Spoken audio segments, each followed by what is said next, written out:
In I the remember quiet the day suburb we of first Oakwood met Hills, like it where was success was yesterday. measured in square footage The and world luxury seemed to cars, stop, Robert and it Wilson was stood at just the the two window of of his us. downtown office. I remember At the day the 68, war his ended, weathered face carried the marks of a not man with who a had built an bang, empire from dust but and with a whisper. determination. The Chicago skyline stretched before him, a It all testament to his started legacy. on a cold Wilson winter's night, Construction, once a one-man much like this operation with one. nothing but a borrowed truck and unbridled ambition, now a titan of the Midwest construction industry. Robert's fingers traced the edge of the silver picture frame on his desk, a portrait of Eleanor, his wife of 40 years, who had left this world 5 years ago. Cancer had taken her swiftly, leaving a void that seemed to expand with each passing day. Her final words still echoed in his mind, "Take care of James. He needs your guidance more than he knows."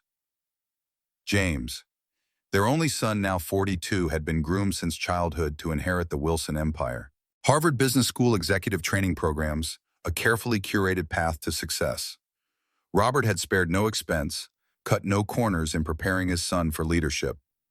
For the past 3 years, James had served as CEO, while Robert maintained his position as chairman of the board and majority shareholder.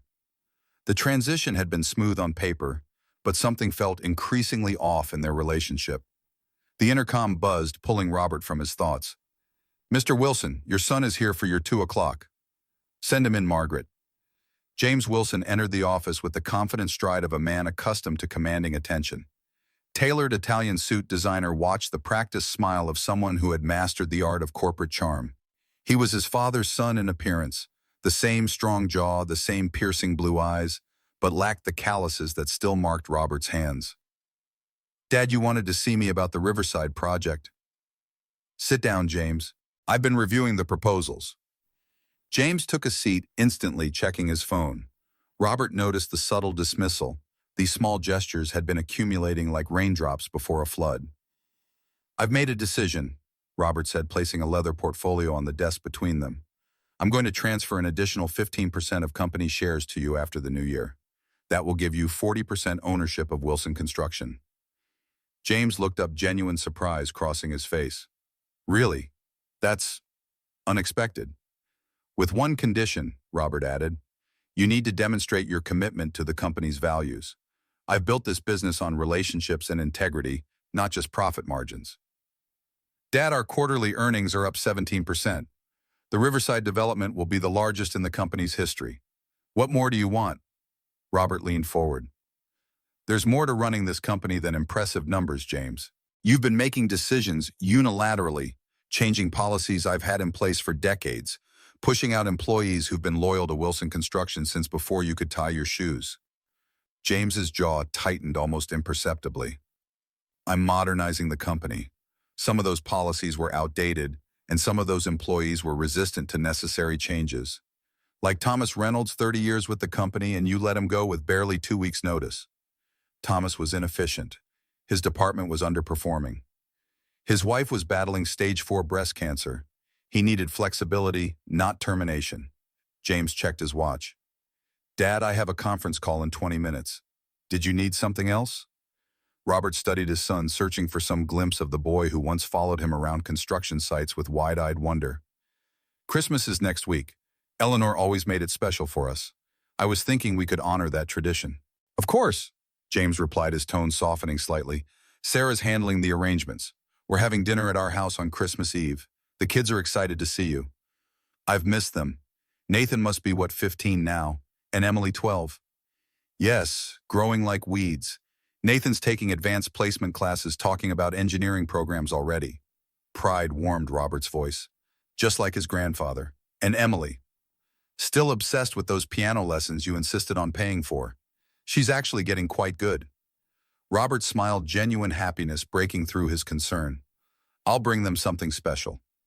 Nothing too extravagant, Dad. Sarah and I are trying to teach them the value of money." Robert nearly laughed at the irony. James, who had never wanted for anything lecturing about the value of money. Instead, he simply nodded. "I'll see you Christmas Eve then, 7 o'clock. 6:30 would be better. Sarah has the whole evening planned." After James left, Robert turned back to the window, watching his son stride confidently to his Italian sports car in the executive parking lot. The distance between them seemed to grow with each passing year. Robert had built an empire for his family, but he sometimes wondered if the price had been too high. Christmas Eve arrived with a gentle snowfall that blanketed Chicago in pristine white. Robert stood before his closet, selecting a dark green cashmere sweater that Eleanor had given him years ago for the occasion. For the grandchildren, he had chosen gifts with care: a professional telescope for Nathan, who showed such promise in mathematics and science, and a leather-bound collection of classical sheet music for Emily, whose small fingers were already dancing across piano keys with surprising dexterity. As an afterthought, he selected a bottle of Chateau Margaux 1995 from his wine cellar, an exceptional vintage he had been saving for a special occasion. James appreciated fine wine, one of the few passions they still shared. The drive to his son's Lakeshore Drive mansion took longer than expected due to the snow. The house stood illuminated against the darkening sky, a modern architectural marvel of glass and steel that James had commissioned 3 years ago. So different from the warm brick colonial where they had raised him. Robert parked his Mercedes behind an unfamiliar luxury sedan in the driveway. Perhaps Sarah's parents were visiting? He gathered the carefully wrapped presents and wine, then made his way to the front door. Before he could ring the bell, the door flew open and 2 excited children burst forth. "Grandpa Robert!" Emily threw her arms around his waist, nearly toppling him backward into the snow. Nathan, now almost as tall as Robert, approached with the self-conscious restraint of adolescence, but his smile was genuine. "Hey, Grandpa, need help with those packages?" "I wouldn't turn down assistance from a strapping young man," Robert replied, handing the heavier telescope to his grandson. "You've grown another 2 inches since Thanksgiving." 3 inches, actually," Nathan corrected with teenage precision. "Dad says I'll be taller than him by next year." Inside the house was immaculate and decorated with tasteful holiday arrangements that spoke more of professional design than family tradition. The scent of roast lamb and rosemary filled the air, mingling with the subtle aroma of cinnamon and pine. Sarah Wilson greeted him in the foyer, her practiced smile not quite reaching her eyes. At 38, she remained strikingly beautiful, though there was always something calculated in her demeanor that made Robert slightly uncomfortable. "Robert, so glad you made it through the snow." She air-kissed his cheek, careful not to smudge her perfect makeup. "James is in the kitchen finalizing the wine selections." "I brought a little contribution," Robert said, offering the bottle. "How thoughtful. I'm sure it will pair wonderfully with our meal." She took the bottle without examining the label, placing it on a side table as if it were a supermarket selection. Robert followed her into the expansive open-concept living area, noting immediately that the dining table was set for 8, not the expected 6. Crystal glasses caught the light from the chandelier, reflecting tiny rainbows across the pristine white tablecloth. "Are we expecting additional guests?" he asked casually. Sarah glanced at the table. "Yes, my father will be joining us tonight, and his companion." Robert nodded, though something in her tone suggested this was more significant than a casual addition. Sarah's father was George Harrison, a 72-year-old real estate magnate whose business practices had always struck Robert as questionable at best. They had crossed paths at various industry events over the years, maintaining a cordial but distant relationship. James emerged from the kitchen, a glass of scotch already in hand. "Dad, you made it. Traffic must be terrible out there." "Nothing I couldn't handle." Robert embraced his son briefly, noting the stiffness in James's posture. "Merry Christmas, son." "Merry Christmas." James stepped back quickly. "I see you've brought gifts for the kids. They've been talking about nothing else all week." "Can we open them now, Dad? Please." Emily tugged at her father's sleeve. "After dinner, sweetheart. Grandpa Harrison will be here any minute, and we want to be ready to greet him properly." Robert noted the formality in James's voice when mentioning George. There was something deferential there, almost rehearsed. "You always let us open one gift on Christmas Eve," Nathan pointed out. "That's the tradition." James shot his son a warning glance. "Not tonight, Nathan. We have a special dinner planned." The doorbell rang and Sarah's posture immediately straightened. "That must be Father. James, would you—" James moved with unusual haste to answer the door, straightening his tie as he went. Robert exchanged a puzzled look with his grandchildren, who seemed equally confused by their father's behavior. Voices echoed from the foyer. James's overly enthusiastic greeting followed by the deep, authoritative tones of George Harrison. A moment later, they entered the living room. George Harrison cut an impressive figure despite his age. Tall and distinguished with a full head of silver hair, he carried himself with the confidence of a man accustomed to deference. Beside him was a significantly younger woman, perhaps in her late 40s, draped in expensive jewelry that caught the light with every movement. "Mr. Harrison, what a pleasure to have you join us," James said, his voice pitched higher than normal. "Please come in. Let me take your coat." Robert watched this display with growing bewilderment. James had never shown such deference to anyone, including his own father. "George, Merry Christmas." Sarah greeted her father with a kiss on the cheek. "And Vanessa, lovely to see you again." George nodded approvingly at the decorations. "You've outdone yourself this year, Sarah. Very elegant." His eyes finally fell on Robert. "Wilson, didn't expect to see you here." "It's Christmas, George. Where else would I be but with my family?" Robert extended his hand, which George shook with perfunctory politeness. "Robert, this is Vanessa Reynolds, my companion." George introduced the woman at his side, who offered a manicured hand and practiced smile. "Charming home your son has," she commented. "George has been telling me about his successful business ventures." James cleared his throat. "Shall we move to the dining room? Sarah has prepared an exceptional meal, and I've selected some outstanding wines to complement each course." The group moved toward the dining table, where James directed everyone to their places with unusual precision. Robert automatically moved toward the head of the table, where he had sat at family gatherings since Eleanor's passing. "Actually, Dad," James said, a strange tension in his voice, "we've arranged seating a bit differently tonight." Robert paused his hand on the back of the chair. "Oh, Mr. Harrison will be sitting at the head of the table as our guest of honor." A heavy silence fell over the room. Even the children seemed to sense the sudden tension. "I see," Robert said quietly. "And where would you like me to sit?" James gestured to a chair halfway down the table between Emily and Vanessa. "I thought you might be comfortable there." Robert remained standing, his hands still resting on the chair at the head of the table. "James, I've sat in this seat at every family dinner since your mother passed. It's tradition." George Harrison stood awkwardly near the chair, his expression a mixture of embarrassment and something else, a faint satisfaction that disturbed Robert deeply. "Dad, please don't make this difficult," James said, lowering his voice. "It's just a seat." "If it's just a seat, then why change things now?" Robert asked, his voice level but firm. Sarah intervened, her voice honeyed with forced pleasantness. "Robert, we thought it would be a nice gesture to honor my father this evening. He's recently helped James with some important business connections." Robert looked from Sarah to James, then to George, whose smug expression had become increasingly apparent. "I see. Business connections that require disrupting family traditions." "Dad," James stepped closer, speaking through clenched teeth. "Just move to the other seat. You're embarrassing me in front of George." "I'm embarrassing you?" Robert asked quietly. The children watched the exchange with wide eyes. Nathan had moved protectively closer to his sister, his teenage face clouded with confusion and discomfort. "Mr. Wilson," George interjected, "perhaps it would be simpler if I sat elsewhere." "No," James cut him off. "This is my house, and I've decided on the seating arrangements." He turned back to his father, his voice hardening. "Dad, I need you to move, now." Robert stood his ground, more confused than angry. "James, what's gotten into you? This isn't like you."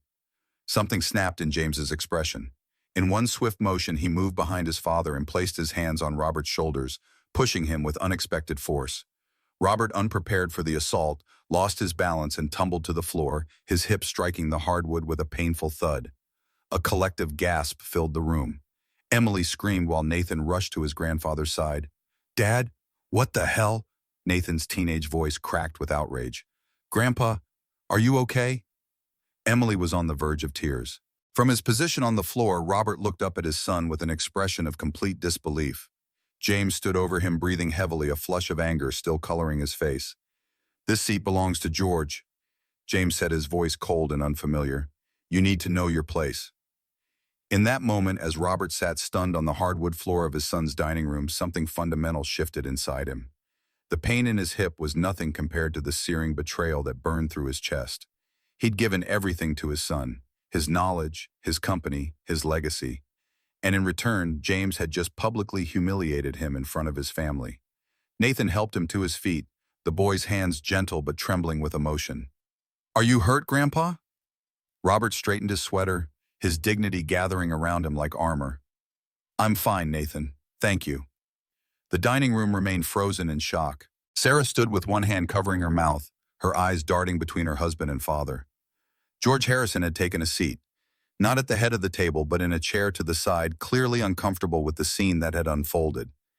Vanessa studied her manicure with sudden, intense interest. Only James seemed unmoved, gesturing to the chair he'd indicated earlier. "Your seat is there, Dad."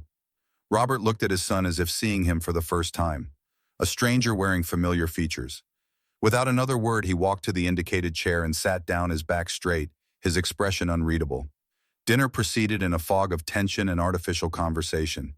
Sarah served the lamb, which no one seemed to truly taste.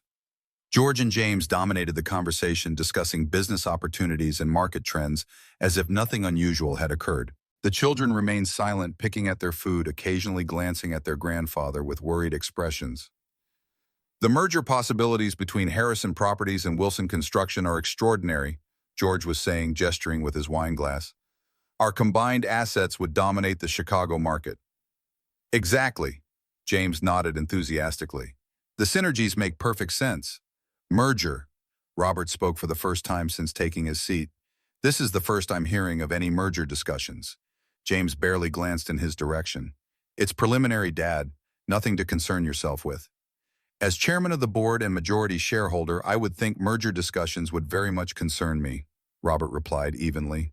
A flicker of annoyance crossed James's face. "We're just exploring possibilities, Dad. The actual paperwork and approvals would come later, of course." "Of course," George interjected smoothly. "James has simply been proactive in identifying growth opportunities. As CEO, that's his responsibility." "Indeed," Robert said carefully, placing his fork beside his barely touched lamb. "Though traditionally major strategic decisions involve the chairman and the board from the earliest stages." James's smile tightened. "Business practices evolve, Dad. Modern companies need agility, not bureaucracy. Modern companies also need ethical leadership and respect for established governance," Robert countered. An uncomfortable silence descended on the table. "Who wants dessert?" Sarah interjected brightly. "I've made a traditional Christmas pudding." "I'm not feeling well," Emily said suddenly. "May I be excused?" "Me too," Nathan added quickly. "I should help Em with her stuff." James waved dismissively. "Fine, go ahead. But come back down when it's time for coffee." The children practically fled the dining room, casting worried glances at their grandfather as they left. For the remainder of the meal, Robert observed rather than participated. He watched his son perform for George Harrison, noting every obsequious laugh, every deferential nod. He saw Sarah's nervous glances between her husband and father, her practiced smiles failing to mask her discomfort. And he saw something else. The subtle exchange of knowing looks between James and George, suggesting a deeper understanding than a casual business relationship would warrant. When the meal finally concluded, Robert stood. "I think I should be going." "So early?" Sarah asked, though relief flickered across her face. "You usually stay for coffee and dessert." "I have some important matters to attend to," Robert replied, his voice level. "Thank you for dinner." James made no move to walk his father to the door, continuing his conversation with George as if Robert had already left. It was Nathan who came rushing down the stairs when he heard his grandfather was leaving. "You're going already, Grandpa?" Disappointment etched across the boy's young face. "I'm afraid so, Nathan. But your Christmas gifts are under the tree. Make sure you and Emily open them tomorrow." Nathan lowered his voice, glancing back toward the dining room. "Are you okay? What Dad did, that wasn't right." Robert placed a hand on his grandson's shoulder. "I'm not upset, Nathan. I'm disappointed. There's a difference. I don't understand what's happening. Dad's been acting weird for weeks, always on the phone with Grandpa Harrison, having secret meetings. Sometimes people make poor choices when they think they're pursuing something valuable," Robert said carefully. "The true test of character is how they respond when they realize their mistake." "Are you and Dad going to be okay?" Robert considered his answer carefully. "That will depend on your father's actions in the coming days. But don't worry about me, Nathan. I've weathered tougher storms than this." The boy hugged him fiercely. "I'll call you tomorrow, okay? I'd like that very much." As Robert drove home through the gently falling snow, his mind was not on the physical humiliation he had suffered, but on the implications of what he had witnessed. The merger discussions, James's obsequious behavior toward George, the subtle exchanges that suggested conspiracy rather than collaboration. Instead of the anger or hurt that might have consumed him, Robert felt a cold clarity descend. James had revealed something fundamental tonight, not just disrespect for his father, but a profound character flaw that threatened everything Robert had built. A line had been crossed, and there could be no going back.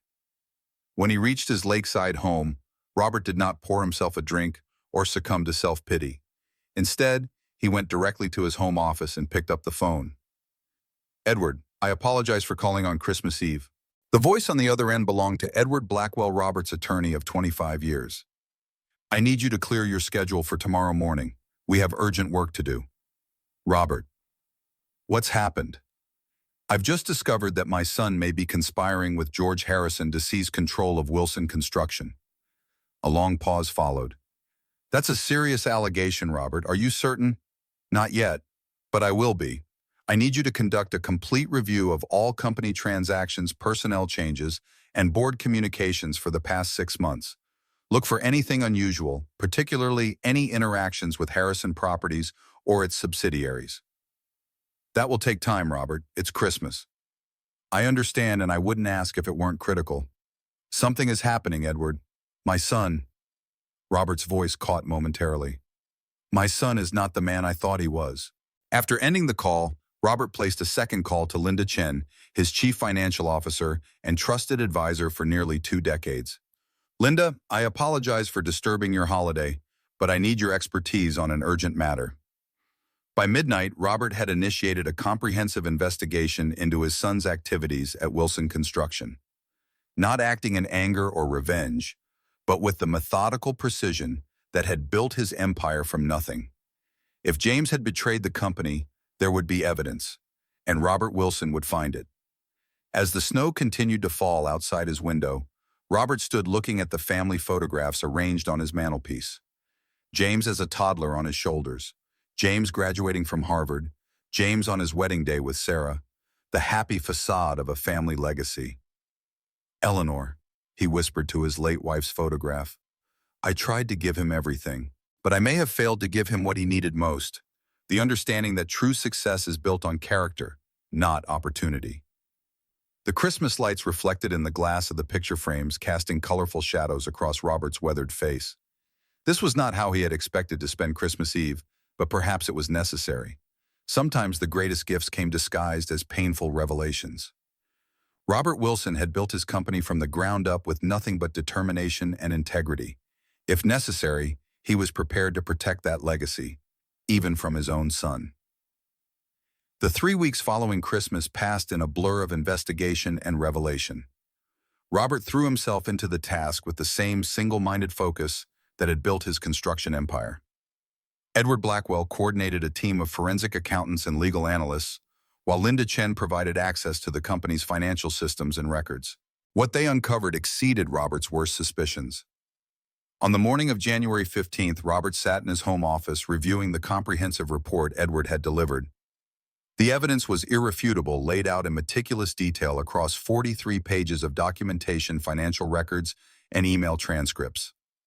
James had been systematically preparing for a hostile takeover of Wilson Construction for at least 6 months. He had restructured departments, replacing loyal executives with his own people. He had diverted small but significant amounts of company funds through a complex web of transactions that ultimately fed into offshore accounts. Most damning of all, he had secretly converted the company to a limited liability company without proper board approval, using falsified signatures and backdated documents. The goal appeared to be a merger with Harrison Properties that would effectively give control of Wilson Construction to George Harrison, with James serving as figurehead CEO of the combined entity. In return, James would receive significant personal financial compensation and escape the shadow of his father's legacy. Robert's phone rang, interrupting his thoughts. It was Linda. "I've completed the analysis you requested, Robert. It's worse than we thought." "Tell me." "James has leveraged almost all of his personal assets against company guarantees.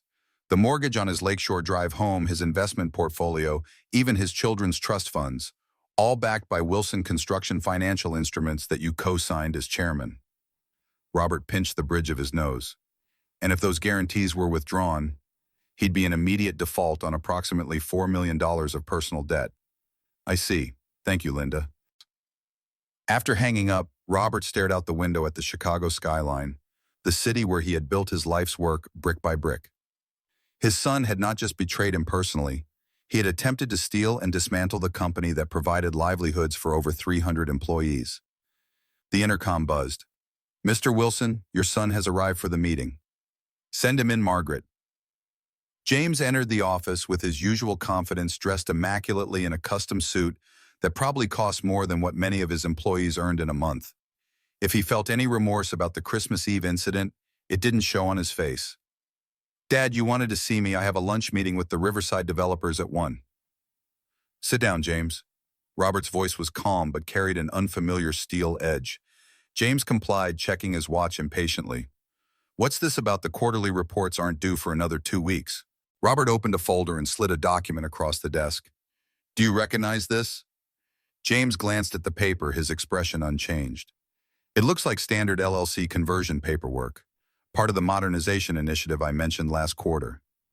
Except that the board never approved this conversion. And that's not my signature, though it's designed to appear so." A flicker of unease crossed James's face, quickly masked. "There must be some misunderstanding. The paperwork was handled by legal. If there's an issue with the signatures—" "There is no misunderstanding, James." Robert's voice remained measured. "I have spent the last 3 weeks conducting a comprehensive investigation into your activities as CEO. Would you like to know what I found?" James's facade began to crack slightly. "Dad, if this is about Christmas Eve, I admit I overreacted. The stress of the holidays, the pressure of the Riverside project—" "This is not about Christmas Eve," Robert interrupted. "Though that incident revealed something important about your character that I should have recognized sooner." He opened another folder. "This is about the systematic campaign you've been conducting to undermine my authority and prepare for a hostile takeover of Wilson Construction in partnership with George Harrison." All color drained from James's face. That's absurd. Is it, perhaps you'd like to explain these offshore transfers, or these falsified board minutes, or these email exchanges with George Harrison discussing how to structure the takeover to minimize my ability to block it?" James stared at the evidence before him, his mind visibly racing for a plausible explanation. "Dad, you don't understand modern business practices. Strategic partnerships require discretion. I was only exploring options to grow the company." "Stop lying, James." Robert's voice finally betrayed emotion, not anger but profound disappointment. "You weren't building the company. You were selling it out from under me. You were betraying everything I spent my life creating." James's expression hardened. "Creating for who, Dad?" "For yourself. Your precious legacy." "What about what I want?" "And what is it you want, James, that you don't already have?" "A successful career, financial security, a beautiful family, all provided by the very company you're attempting to steal. Provided by you, always by you." James stood up, his voice rising. "Do you have any idea what it's like living in your shadow? Being Robert Wilson's son, never knowing if anything I achieve is because of my own merit or because of your name, your connections, your money. So your solution was to betray me, to conspire with George Harrison to take what you couldn't build yourself. George recognizes my talents. He sees me as a partner, not as some perpetual child who needs supervision." Robert regarded his son sadly. "George Harrison sees you as a useful tool to acquire a successful company at a fraction of its market value. Once he has control, how long do you think you'll remain CEO?" Uncertainty flickered across James's face. "Did you even read the proposed merger terms? The fine print gives Harrison Properties controlling interest and the ability to replace executive leadership with only 30 days' notice." James sank back into his chair. "You're just trying to maintain control. You've never trusted me to run this company my way." "I trusted you with everything, James. That was my mistake." Robert stood up and walked to the window, his back to his son. "As of this morning, you are no longer CEO of Wilson Construction. The board has voted unanimously to terminate your employment effective immediately. You can't do that. I can and I have. The evidence of financial impropriety and breach of fiduciary duty is overwhelming. You should be grateful I'm not pressing criminal charges. James's shock gave way to panic. Dad, be reasonable. We can work this out. Furthermore, Robert continued as if James hadn't spoken, all financial guarantees provided by Wilson Construction for your personal debts have been revoked. Your banks have been notified and will begin collection proceedings according to the terms of your loan agreements. You're destroying me over a business disagreement. James's voice was incredulous. Robert turned to face his son. This was never about business, James. This was about character, about integrity, about the fundamental values that should guide a man's actions. He returned to his desk and sat down. You have 90 days to settle your outstanding debts before foreclosure proceedings begin on your properties. I suggest you use that time wisely. Dad, please. Think about Sarah, about Nathan and Emily. They don't deserve this. No, they don't. Which is why I've established trust funds for both children that will cover their educational expenses through graduate school. Sarah will need to decide her own path forward. James stood, his face contorted with a mixture of rage and desperation. This isn't over. I'll fight this. With what resources, James, your personal assets are leveraged to the hilt. Your reputation in the industry will be in tatters once the circumstances of your termination become known. George Harrison won't return your calls once he realizes you can no longer deliver Wilson Construction. You cold, heartless bastard. You'd destroy your own son. Robert's expression remained impassive. No, James, you destroyed yourself. I'm simply allowing you to experience the consequences of your actions. This is about Christmas Eve, isn't it? Because I embarrassed you in front of George. Christmas Eve was a symptom, not the disease. It showed me who you've become. Someone willing to humiliate his own father for momentary advantage. Someone who measures respect not by character, but by what others can provide. Robert gestured to the door. Security will escort you to collect your personal belongings. Your company credentials have already been deactivated. James stood frozen, the reality of his situation finally sinking in. Dad, don't do this. It's already done. Robert pressed the intercom button. Margaret, please have security come to my office. As James was led away, Robert remained at his desk, outwardly composed despite the turmoil within. He had just severed ties with his only child, the son he had raised and loved for 42 years.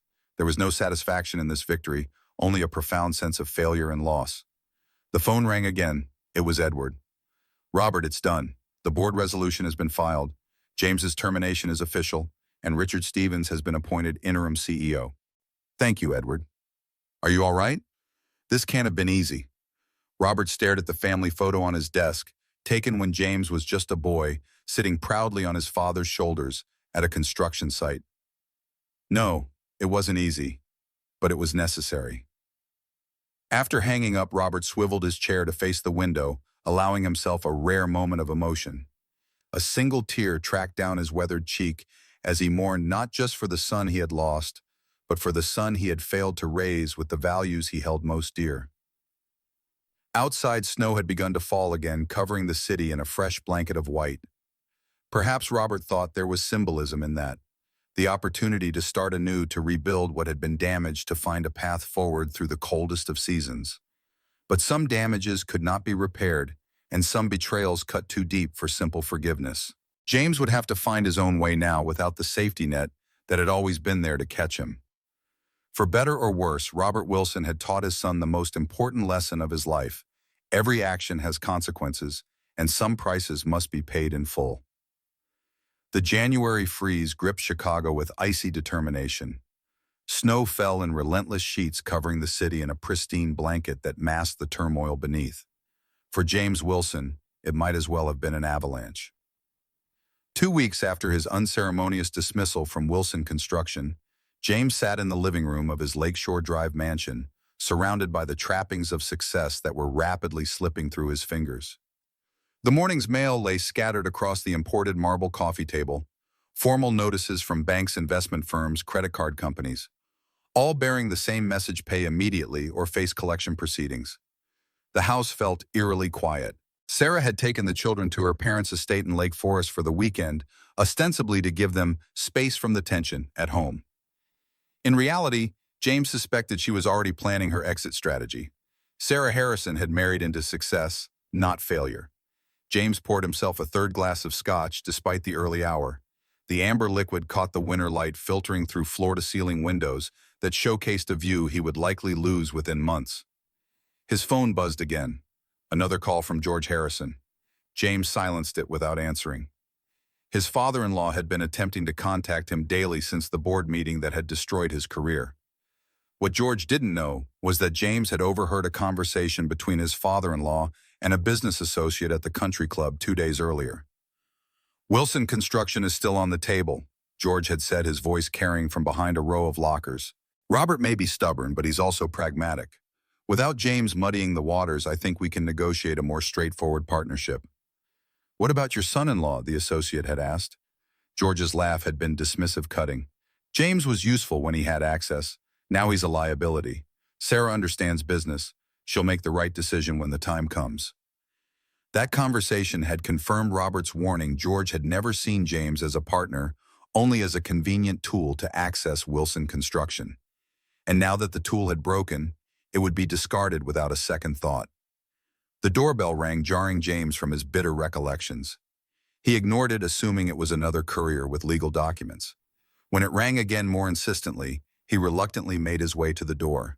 On his doorstep stood Richard Stevens, the longtime COO of Wilson Construction, who had been appointed interim CEO in James's absence. Richard's silver hair was dusted with snow, his expression somber but determined. "We need to talk, James." James stepped aside wordlessly, allowing his former colleague inside. Richard declined the offer of a drink instead, placing a thick manila envelope on the coffee table. "Your father didn't send me," Richard began, removing his gloves methodically. "In fact, he expressly forbade any Wilson Construction executives from contacting you." "Yet here you are," James said flatly, "breaking the king's decree.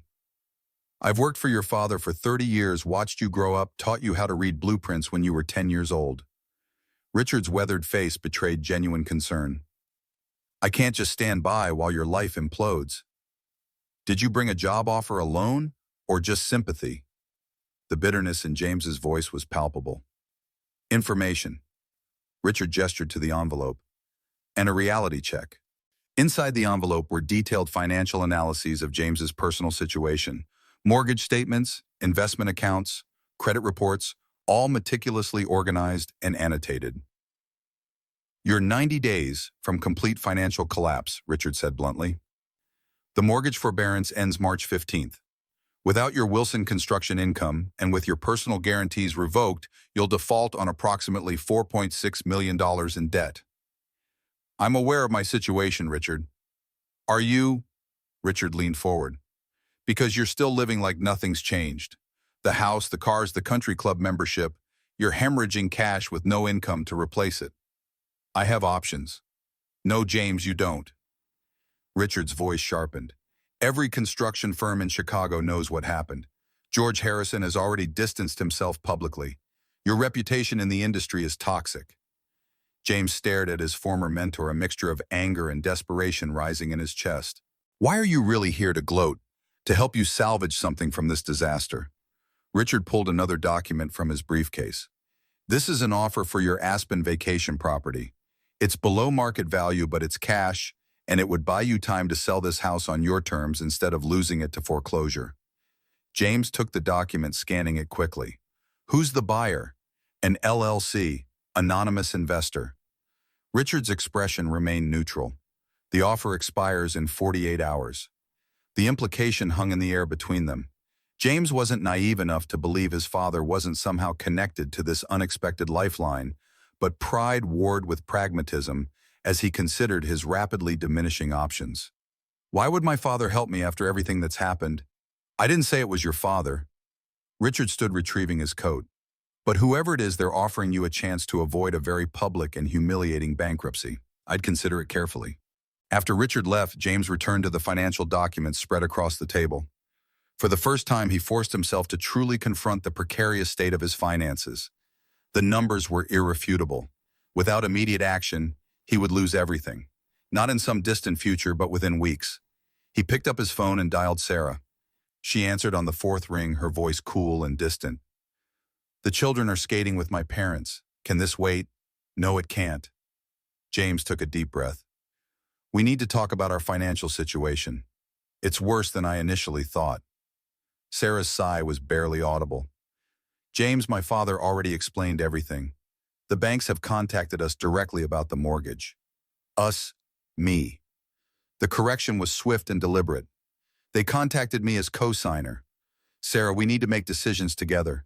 This is our life, our family. No, James, her voice hardened. This was your decision. When you pushed your father to the floor at Christmas, when you conspired with my father behind Robert's back, when you jeopardized everything for your ego, those were your decisions, not ours. The silence that followed felt like a physical presence. The children and I will be staying with my parents for the foreseeable future, Sarah continued. My attorney will contact you next week regarding separation proceedings. Sarah, please. Goodbye, James. The line went dead, leaving James staring at his phone in disbelief. His wife of 16 years had just effectively ended their marriage in a 30-second phone call. No discussion, no opportunity for explanation or redemption. Outside, the snow continued to fall, indifferent to the human drama unfolding behind glass and stone facades. James moved to the liquor cabinet, then stopped, his hand hovering over the crystal decanter. Drowning his sorrows wouldn't solve anything. For the first time in weeks, clarity pierced through his self-pity. He returned to Richard's offer for the Aspen property. It wasn't charity, it was a business transaction that would provide immediate liquidity. Swallowing his pride, James signed the acceptance papers and scanned them to the email address provided. Within minutes, his phone pinged with confirmation of receipt. That evening, as darkness settled over the city, James methodically began cataloging the contents of his home, identifying items that could be sold quickly. Designer furniture, art collections, his wine cellar, all the status symbols he'd accumulated over years of privilege. Each item represented a decision, a priority that now seemed hollow in the face of financial ruin. His phone buzzed with an incoming call. Nathan. James answered immediately. Dad, are you okay? His son's voice carried an unfamiliar concern, making him sound older than his 15 years. I'm fine, Nathan. How's the skating? It was okay. Nathan paused. Mom says we're staying at Grandpa Harrison's for a while. Just until we sort some things out. Another pause. She's talking about moving us to their guest house. Permanently. James closed his eyes, the full weight of his situation crashing down on him. Nathan, I need you to know something. Whatever happens between your mother and me, whatever you hear about the company or about what I did, I love you and Emily more than anything in this world. Dad, why did you push Grandpa Robert? The question was direct, honest, in the way only teenagers can be. That wasn't like you. The simplicity of the question pierced James more deeply than any legal notice or financial threat. His son wasn't asking about business strategies or corporate politics. He wanted to understand the moral failure he had witnessed. I made a terrible mistake, Nathan. I was trying to impress your Grandpa Harrison, trying to prove something, and I disrespected the man who gave me everything. James's voice cracked slightly. It was wrong. Completely wrong. Can't you just apologize to him? It's not that simple. Some actions can't be undone with just words. So what are you going to do? The question hung in the air.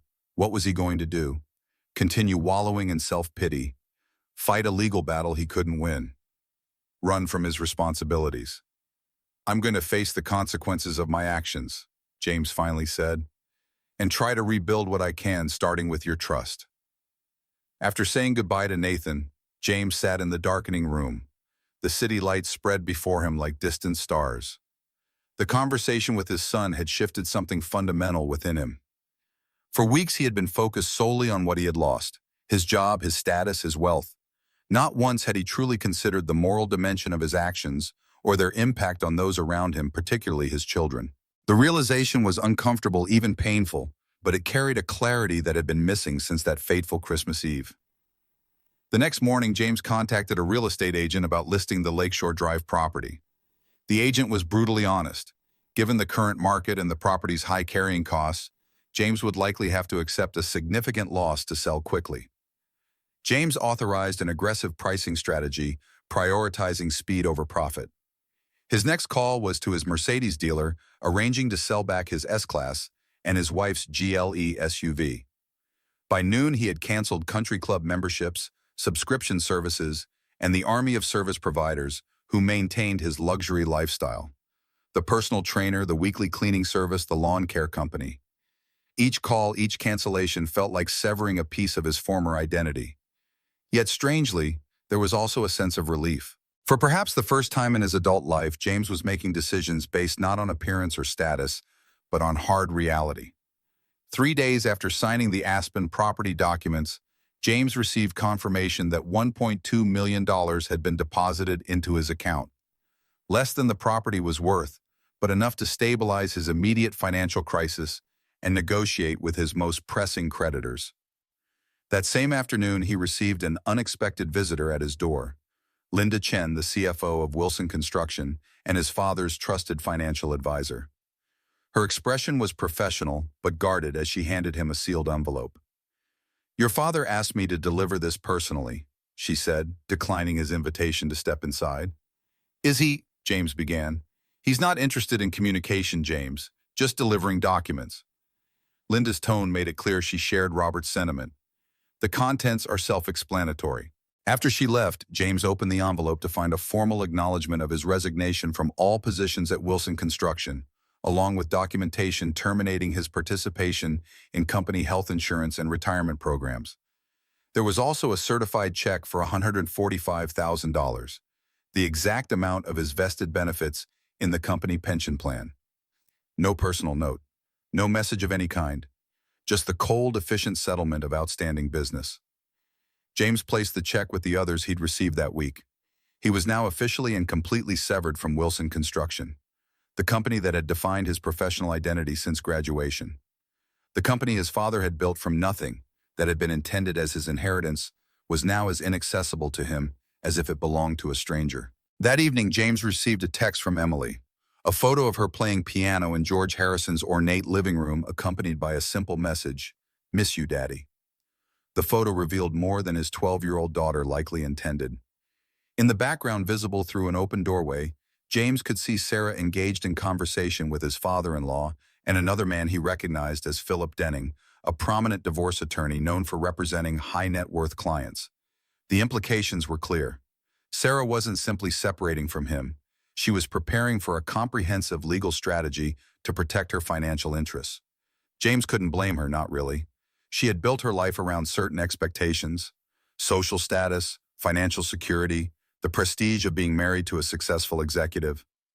He had jeopardized all of that through his own actions. James texted back a heart emoji and a promise to see Emily soon, though he had no idea how or when that might be possible. His life had become a series of uncertainties each day, bringing new evidence of how quickly a seemingly solid existence could crumble. 2 weeks later, James sat in a modestly furnished apartment in Rogers Park, far from the lakefront luxury he had known.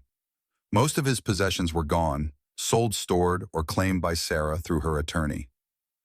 The Lakeshore Drive house was under contract, though at a price that would barely cover the mortgage. His expensive watches, designer wardrobe, and art collection had been liquidated to generate cash. What remained filled only a fraction of the 900-square-foot apartment he now called home. The transformation had been swift and brutal. In just 30 days, James Wilson had gone from CEO of a major construction company to an unemployed divorcee living in a neighborhood he would have previously avoided.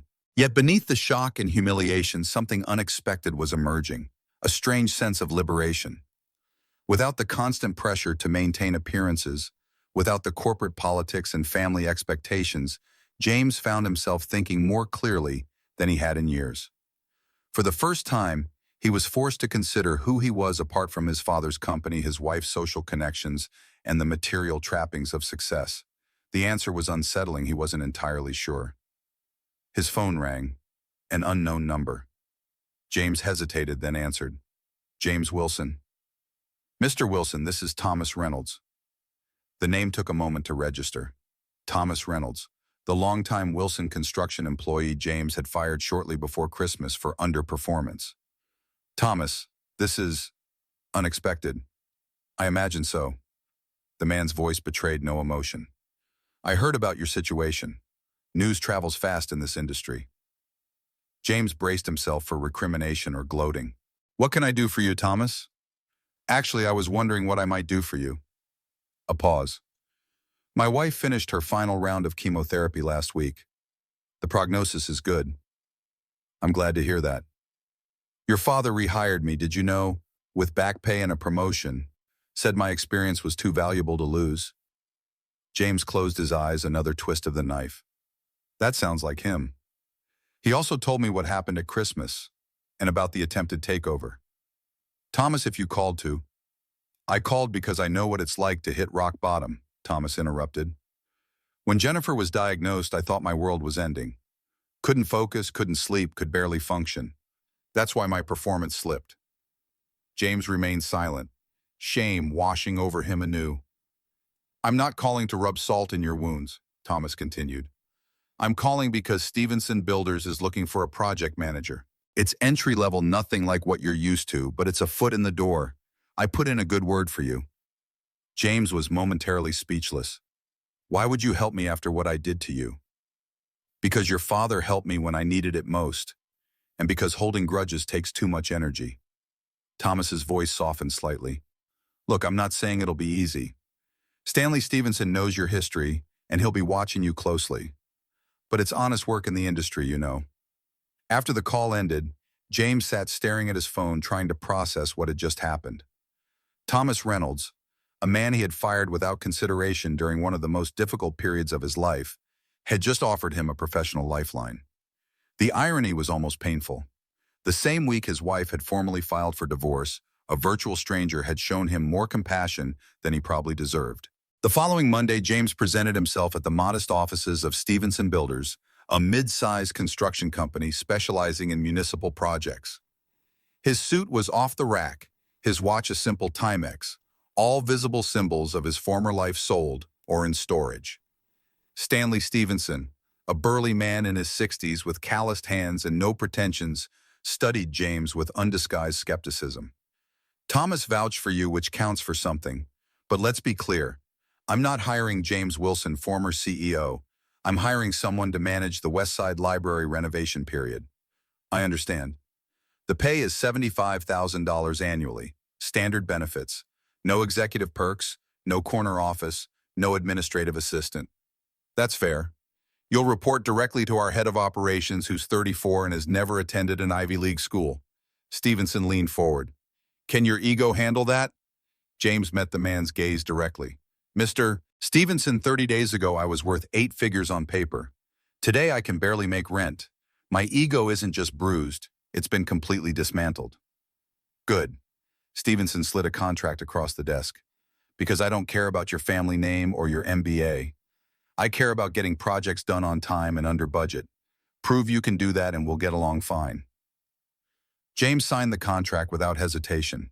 The salary was less than 1/10 of what he had earned at Wilson Construction, but it was a beginning, a chance to rebuild something from the ruins of his former life.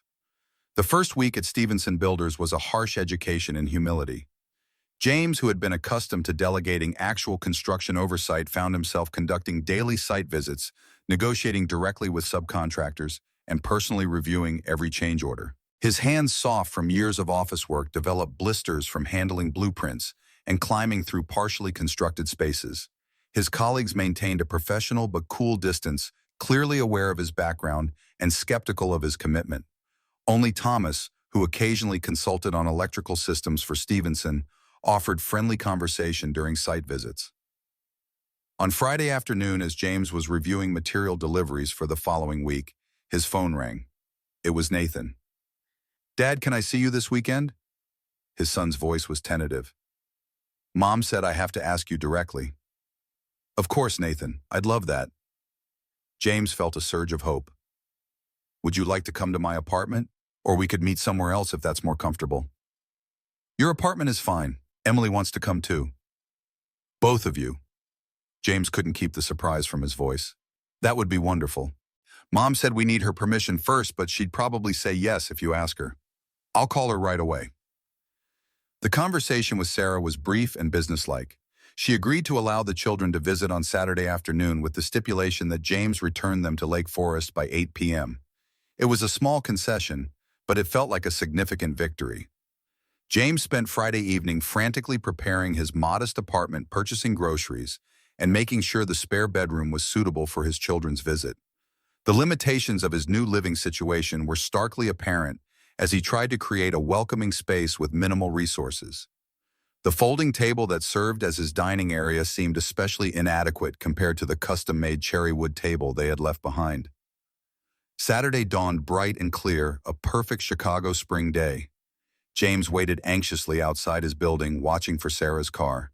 When it appeared at the end of the block, his heart raced with a mixture of joy and apprehension. Nathan emerged first, tall and somewhat awkward in the way of 15-year-old boys. Emily followed, her expression brightening when she spotted her father. Sarah remained in the car, acknowledging James with only the briefest nod before driving away. The apartment tour took less than 2 minutes. Emily's eyes widened at the modest surroundings while Nathan observed everything with careful neutrality.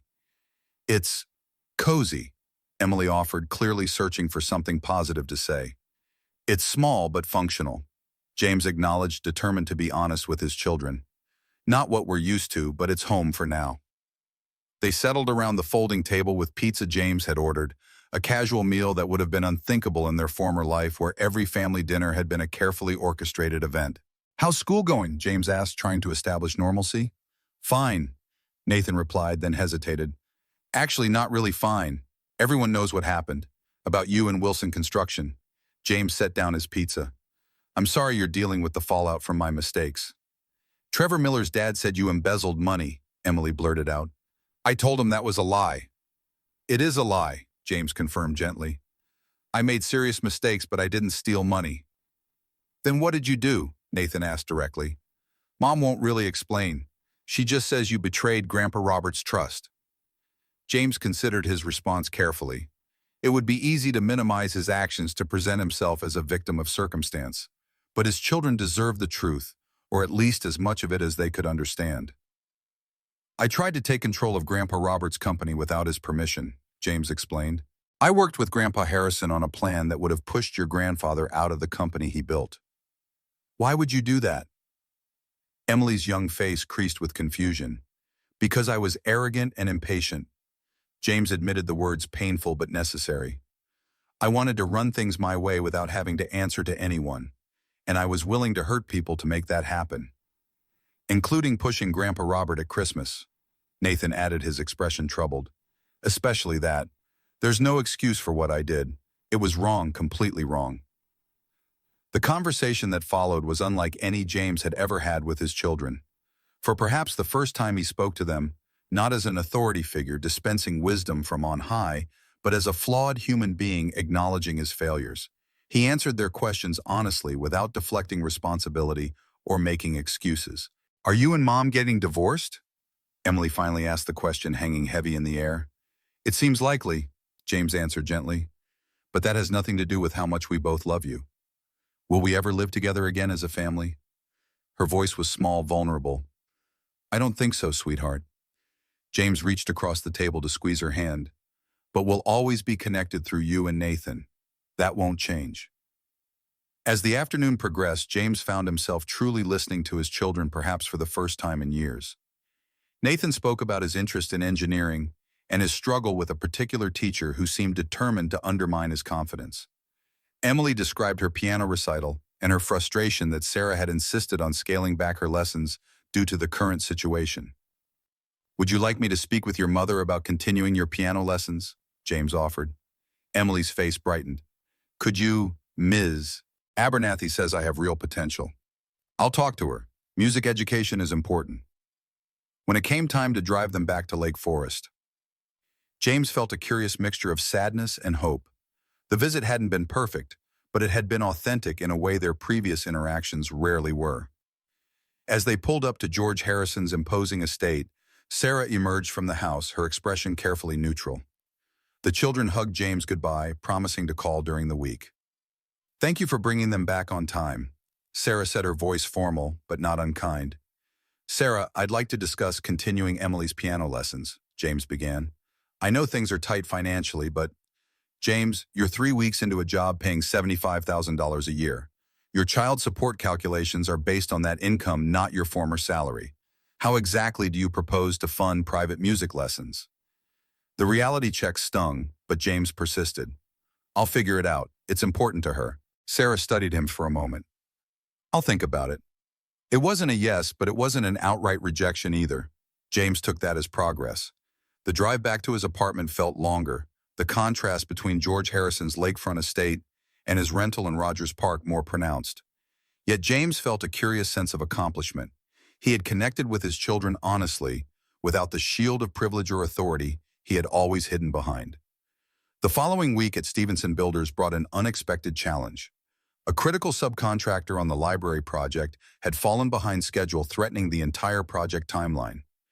James found himself working 14-hour days, personally visiting fabrication shops, negotiating with suppliers, and reorganizing the construction sequence to accommodate the delays. On Thursday afternoon, as he was reviewing revised schedules with the site foreman, James looked up to see a familiar figure observing from across the construction site.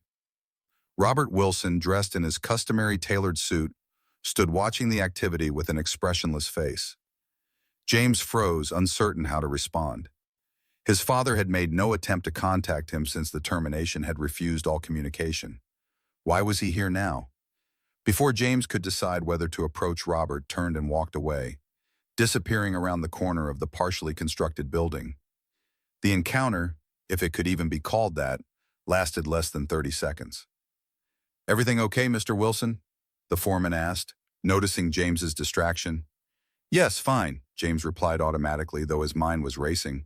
Had his father come to check on him, to gloat? Or was it simply coincidence? Robert visiting a nearby project and happening to spot his son. That evening, James called Richard Stevens, hoping for some insight. "Your father doesn't discuss you," Richard said bluntly when James described the sighting. "Not with me, not with anyone at the company." "He was there, Richard, at the library site." "Wilson Construction is bidding on the community center project 2 blocks from your library. Robert's been personally involved in the proposal process." "So it was just coincidence." Richard's sigh was audible. "James, your father is not a man given to coincidences. If he was at your site, he meant to be there." "But why not speak to me?" "What exactly would you want him to say?"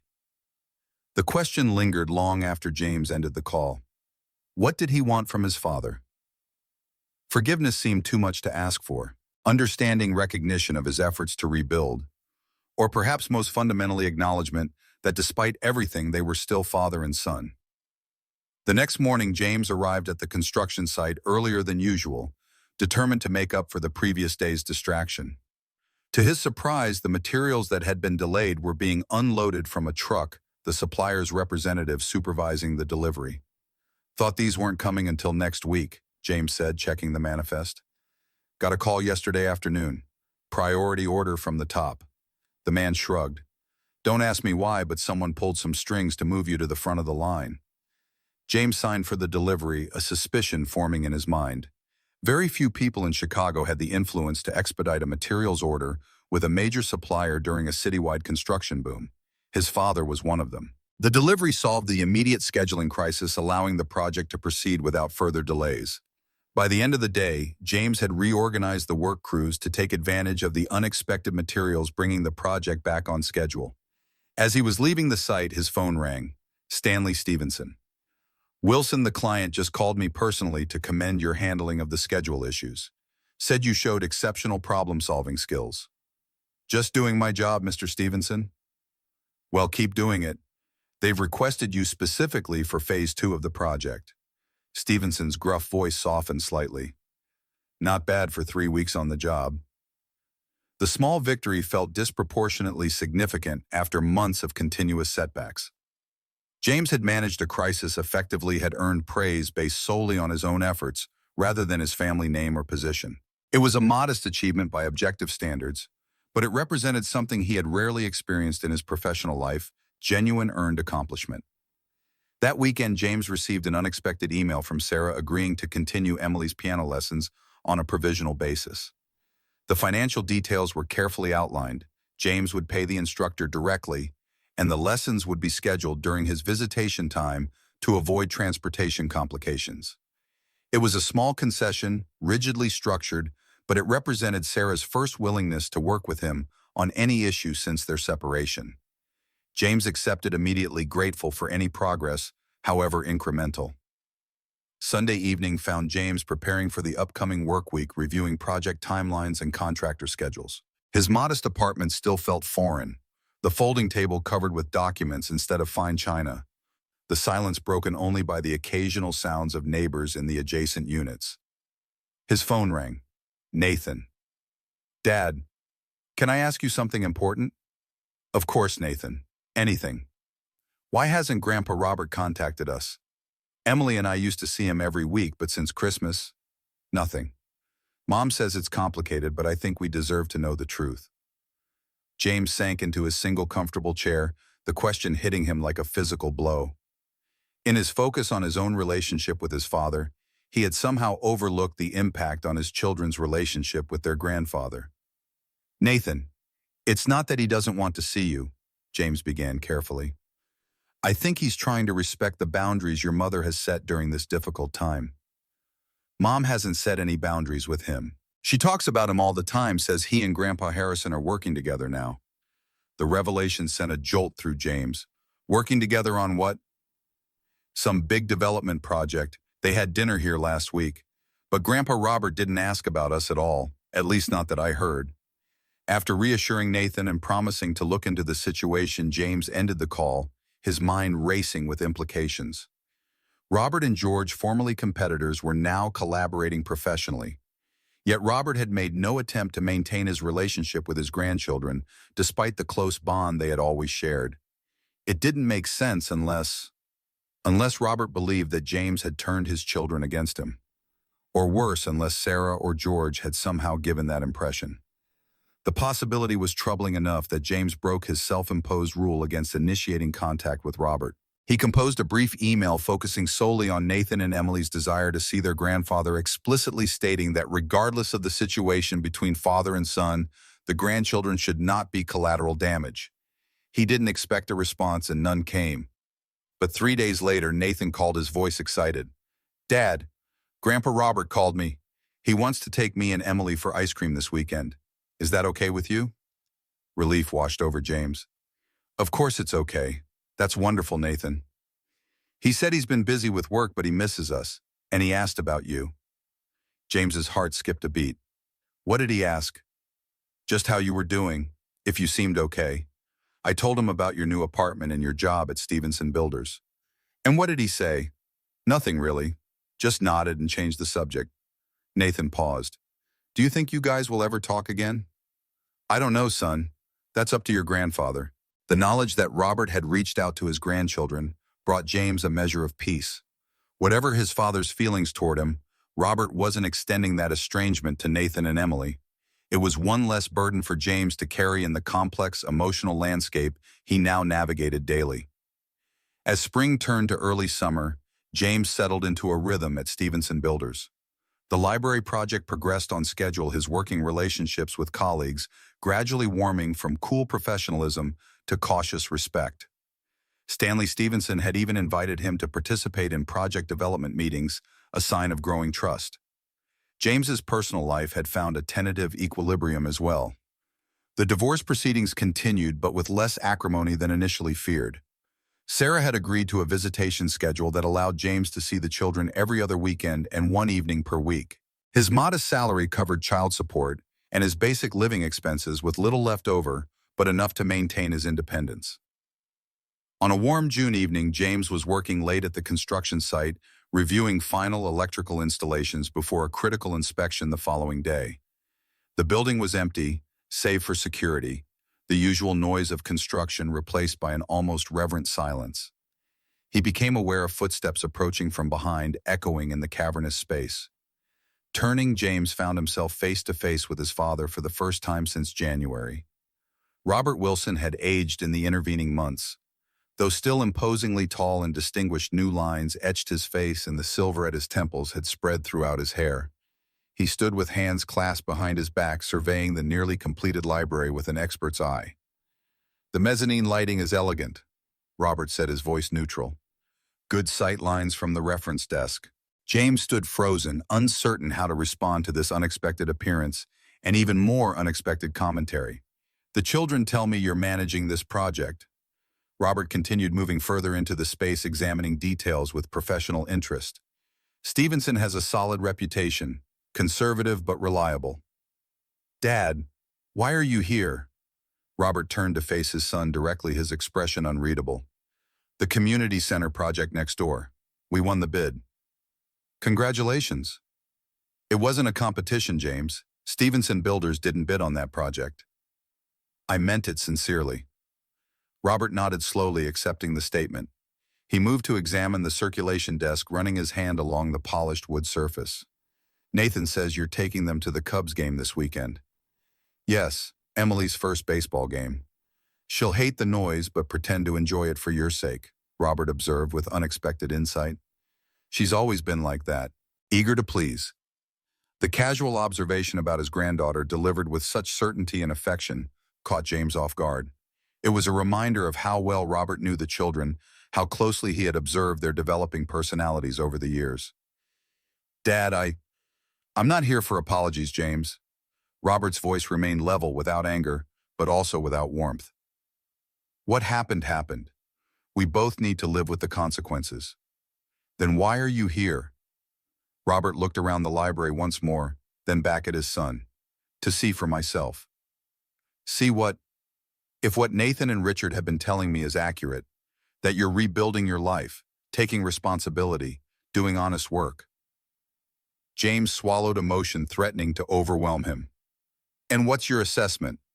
Robert gestured to the construction site around them. This is good work, solid craftsmanship, attention to detail.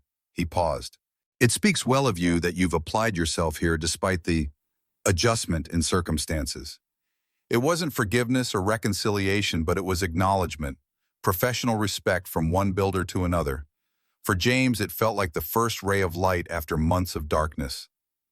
Thank you, he said simply, not wanting to overreach. Robert nodded once, then turned to leave. At the doorway, he paused. The children mentioned you're teaching Nathan to drive. Use the empty section of the Northwestern campus parking lot on weekends. It's where I taught you. Plenty of space for mistakes. With that, he was gone, leaving James standing amid sawdust and scaffolding, processing the brief but significant encounter.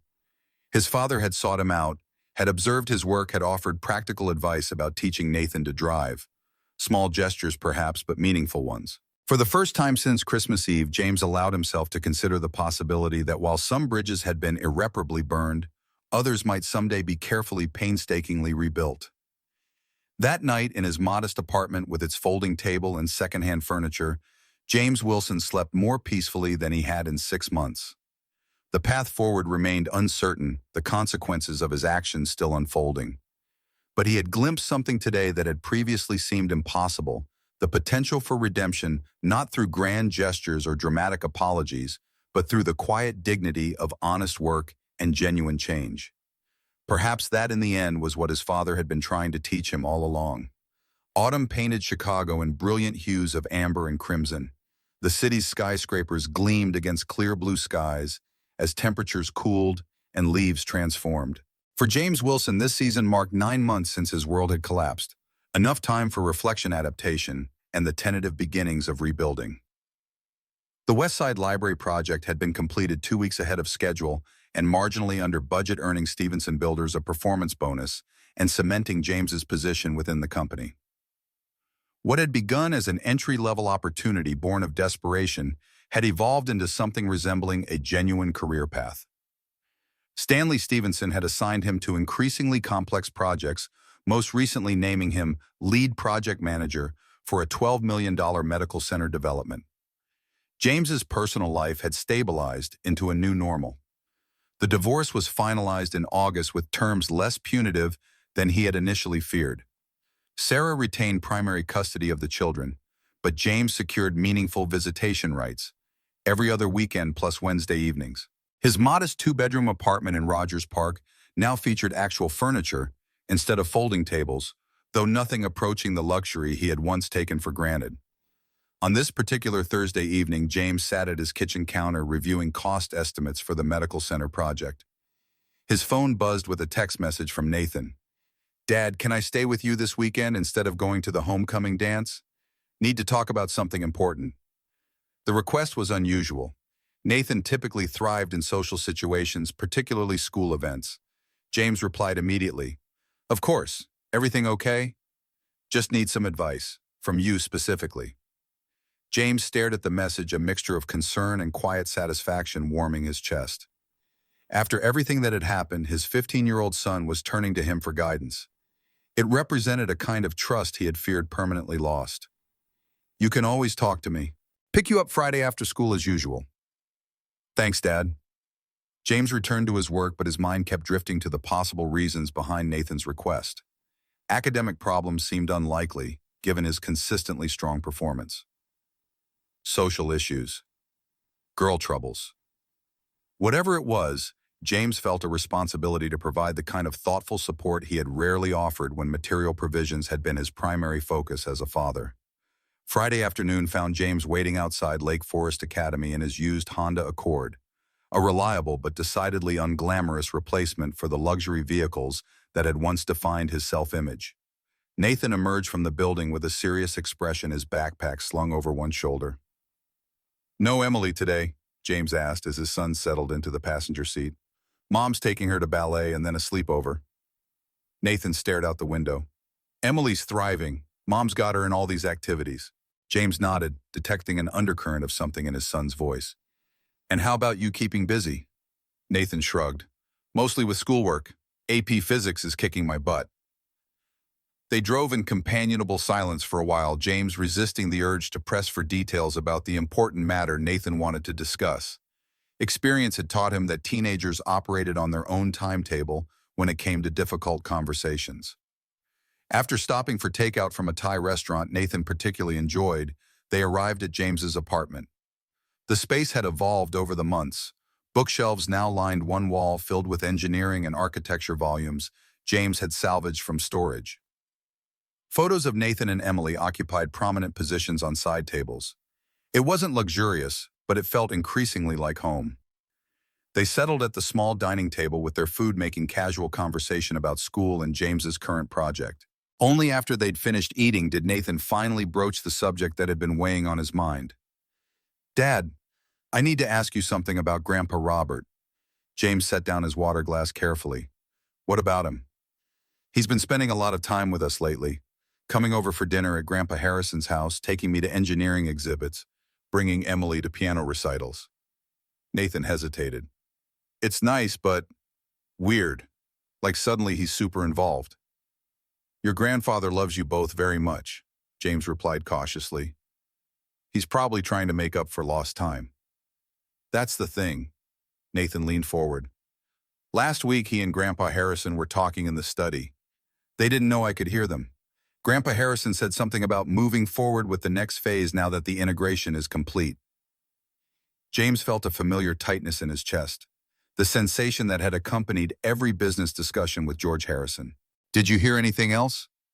"Grandpa Robert said he needed to discuss something with Mom first, something about custodial considerations. Then they saw me and stopped talking." Nathan's expression grew troubled. "Dad, what's going on? Are they trying to, I don't know, cut you out completely?" The question hung in the air, laden with implications James had been too focused on his own recovery to consider. George Harrison had always been calculating, strategic in his business and personal dealings. And while Robert had reached a tentative détente with James in recent months, their relationship remained profoundly damaged. "Nathan, I don't think your grandfather would ever try to come between us," James said carefully. "Whatever business arrangements he and George have made, they're separate from family matters." "But what if they're not?" Nathan pressed. "Mom talks about Grandpa Robert differently now, like he's some kind of hero and you're—" He trailed off. "The villain," James supplied gently. "I didn't say that." "You didn't have to." James took a deep breath. "Nathan, I made serious mistakes. Your grandfather had every right to be angry with me to protect what he built. If he and George have found common ground professionally, that could be a good thing for everyone. But what does that have to do with custodial considerations?" James had no answer that wouldn't alarm his son further. Instead, he redirected. "Have you asked your grandfather about it directly?" Nathan shook his head. "It feels like I'd be betraying Mom somehow, or you, or, I don't know. Everyone's acting like everything's fine, but it's not fine. It's weird and tense, and nobody talks about what really happened." In that moment, James recognized that his son wasn't just seeking information. He was struggling to navigate divided loyalties in a fractured family landscape. a landscape James himself had created through his actions on Christmas Eve. Nathan, the situation between the adults in this family is complicated, James acknowledged. But one thing is absolutely clear: you and Emily are loved. By your mother, by both your grandfathers, and especially by me. You don't have to choose sides or carry our burdens. But I feel like I'm being used somehow, like a chess piece everyone's moving around. The insight was startlingly mature and painfully accurate. James felt a surge of pride in his son's perception, coupled with shame that he had contributed to creating such a situation. "I promise you I will never use you as leverage or put you in the middle," James said firmly. "And if you ever feel that's happening with anyone else, you can tell me. We'll figure it out together." Later that night, after Nathan had gone to bed in the small second bedroom, James sat in the darkness contemplating their conversation. The phrase custodial considerations nagged at him, conjuring scenarios ranging from innocent to alarming. Was Robert simply ensuring his continued access to his grandchildren, or was something more calculated underway, perhaps a legal strategy developed with George's influence? The next morning, James made a decision. While Nathan slept in, he placed a call to his attorney, Marcus Bennett, not the high-powered firm that had initially represented him in the divorce, but a straightforward family lawyer he could now actually afford. "James, what can I do for you?" Marcus answered, the sounds of a Saturday morning youth soccer game audible in the background. "I need some information about post-divorce custody modifications," James explained, keeping his voice low. "Specifically, what would be required legally for my ex-wife to further restrict my visitation rights." "That's a high bar, especially when the divorce is recent," Marcus replied.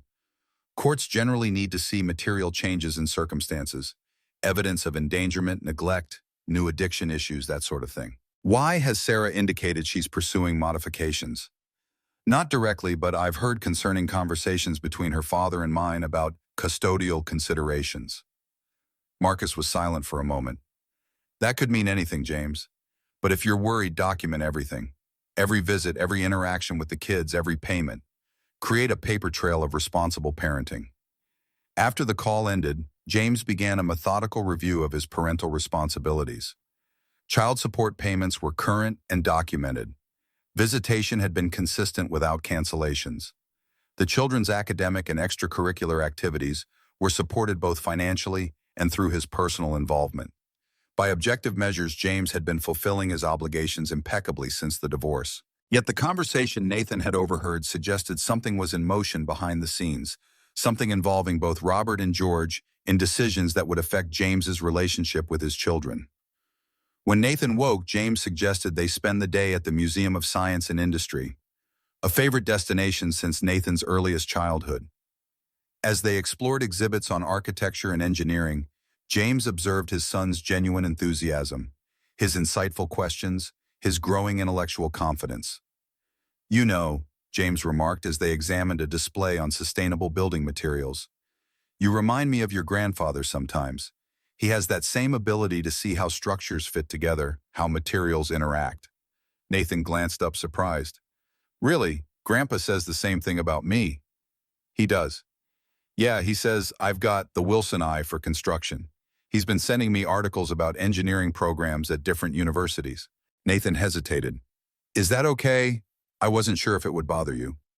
"Why would it bother me?" "Because of everything that happened, with you and him and the company." James placed a hand on his son's shoulder.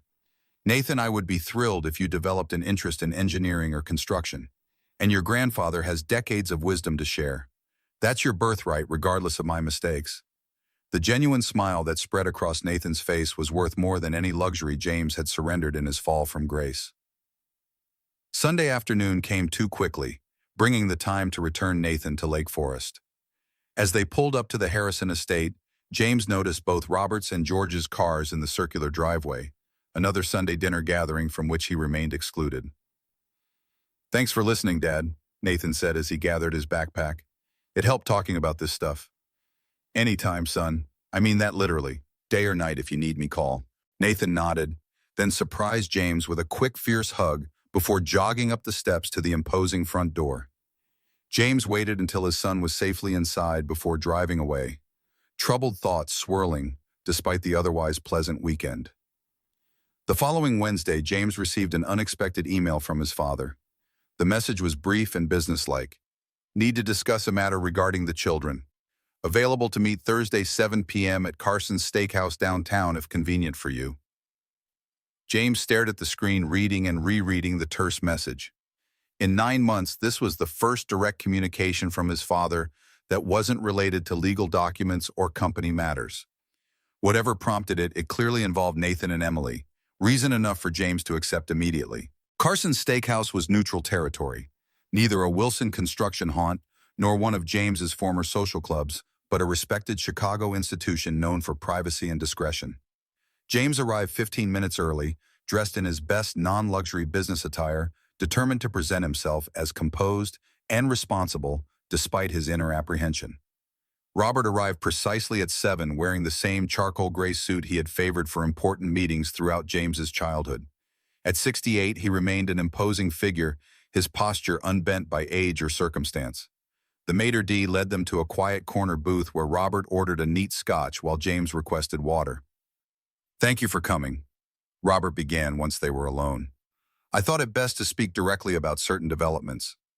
"Concerning the children," James prompted. "Yes." Robert took a measured sip of his scotch. "I've been spending considerable time with Nathan and Emily over the past few months, getting to know them again in a sense. They've mentioned that. They enjoy your company. They're exceptional young people, far more perceptive than perhaps we've given them credit for." James nodded, waiting for his father to reach the actual purpose of this unprecedented meeting. "Nathan came to me yesterday with concerns," Robert continued, his expression grave. "He believes there's some sort of conspiracy between George and myself regarding custody arrangements." James carefully maintained a neutral expression. "What did you tell him?" "The truth, that no such conspiracy exists." Robert placed his glass on the table deliberately. "But his concern raised a legitimate issue that needs addressing, which is, the children are caught in the crossfire of adult animosities they didn't create and don't deserve." Robert's gaze was direct, unflinching. "George Harrison and I have indeed developed a professional relationship. Wilson Construction and Harrison Properties are collaborating on the River North Development Project, a partnership that will benefit both companies significantly." "Congratulations," James said, meaning it despite the complex emotions the news evoked. "This business relationship has necessarily brought me into more frequent contact with Sarah and by extension the children. But George has recently begun making suggestions regarding your parental rights that I find troubling." James tensed. "What kind of suggestions?" "He believes Sarah should seek primary legal custody in addition to physical custody, effectively minimizing your decision-making authority regarding the children's education, religious upbringing, and other significant matters." "On what grounds?" "Ostensibly, your financial instability and demonstrated poor judgment." Robert's tone made clear his opinion of these justifications. "In reality, I believe George sees the children as extensions of his dynasty. He's always been preoccupied with legacy." James processed this information carefully. "And where do you stand on this, Dad?" The question hung between them, laden with implications that went far beyond the immediate custody issue. It was in many ways the first test of whatever tentative rebuilding might be possible between father and son. "I stand with my grandchildren's best interests," Robert replied firmly. "And those interests include having their father actively involved in their lives. Whatever transpired between us, James, you're a good father. You always have been. And you've demonstrated remarkable resilience and character these past 9 months." The unexpected validation momentarily robbed James of speech. He had come prepared for accusations, legal threats, perhaps even a further severing of ties. Instead, his father was effectively declaring himself an ally in maintaining James's relationship with his children. "Thank you," he finally managed. "That means more than I can express." Robert waved away the gratitude. "This isn't sentiment, James. It's pragmatism. Children need both parents whenever possible, especially teenagers navigating critical developmental stages." "Have you expressed this opinion to George?" "Not yet. I wanted to speak with you first to ensure we present a united front on this specific issue, regardless of our other differences." "A united front." James repeated the phrase, feeling foreign after so many months of opposition. "What exactly are you proposing?" "That we meet with Sarah together, not George, just Sarah. present a clear, rational case for maintaining the current custody arrangement. She values stability for the children and generally makes decisions independent of her father's influence when given space to do so. James considered the suggestion. Sarah might view this as us ganging up on her. Perhaps, Robert acknowledged. But she also respects straightforward approaches. No manipulation, no hidden agendas, just honest concern for Nathan and Emily. As their stakes arrived, the conversation shifted to practical matters, scheduling the proposed meeting, anticipating Sarah's concerns, identifying neutral mediators if necessary. Throughout the meal, James noted subtle changes in his father's demeanor. Robert remained formal, certainly, but the cold rage that had defined their few interactions since Christmas had dissipated, replaced by a cautious professionalism. Nathan mentioned you've been discussing engineering programs with him, James said as they waited for coffee. The boy has natural aptitude. Reminds me of you at that age before you decided business administration was more prestigious than structural engineering. The observation carried no judgment, just matter-of-fact recognition of a path not taken. James had indeed changed his college major from engineering to business partly to impress his father, an irony that hadn't occurred to him until this moment. He might be the engineer neither of us became, James suggested. Perhaps. Something almost resembling a smile touched Robert's lips. He's certainly asking better questions than most first-year engineering students I've encountered. When the check arrived, Robert reached for it automatically, then paused, glancing at James. A silent acknowledgement passed between them, recognition that their financial situations had shifted dramatically, that old patterns of paternal provision no longer applied. I invited you, Robert said, simply placing his credit card on the tray. Outside the restaurant, standing in the crisp October evening, an awkward moment ensued as they prepared to part ways. Neither man moved to embrace the other or even shake hands, the breach between them still too raw for such gestures. I'll contact Sarah tomorrow, Robert said. How's your schedule next week? Flexible after 5 most days. The medical center project is in the foundation phase. Stevenson mentioned you're handling that. Significant responsibility. I'm learning a lot, James acknowledged. Different perspective from the executive suite. Robert nodded. Sometimes the best view of a building comes from the ground up, not the top down. He paused. Good night, James. Good night, Dad. Driving home, James felt an unfamiliar lightness. The meeting hadn't represented forgiveness or reconciliation. Those concepts remained distant possibilities at best. But it had established something arguably more important, a functional relationship based on their shared commitment to Nathan and Emily. It was a beginning, perhaps the only one possible under the circumstances. The following Tuesday evening, James, Robert, and Sarah gathered in the neutral setting of a mediator's office in downtown Chicago.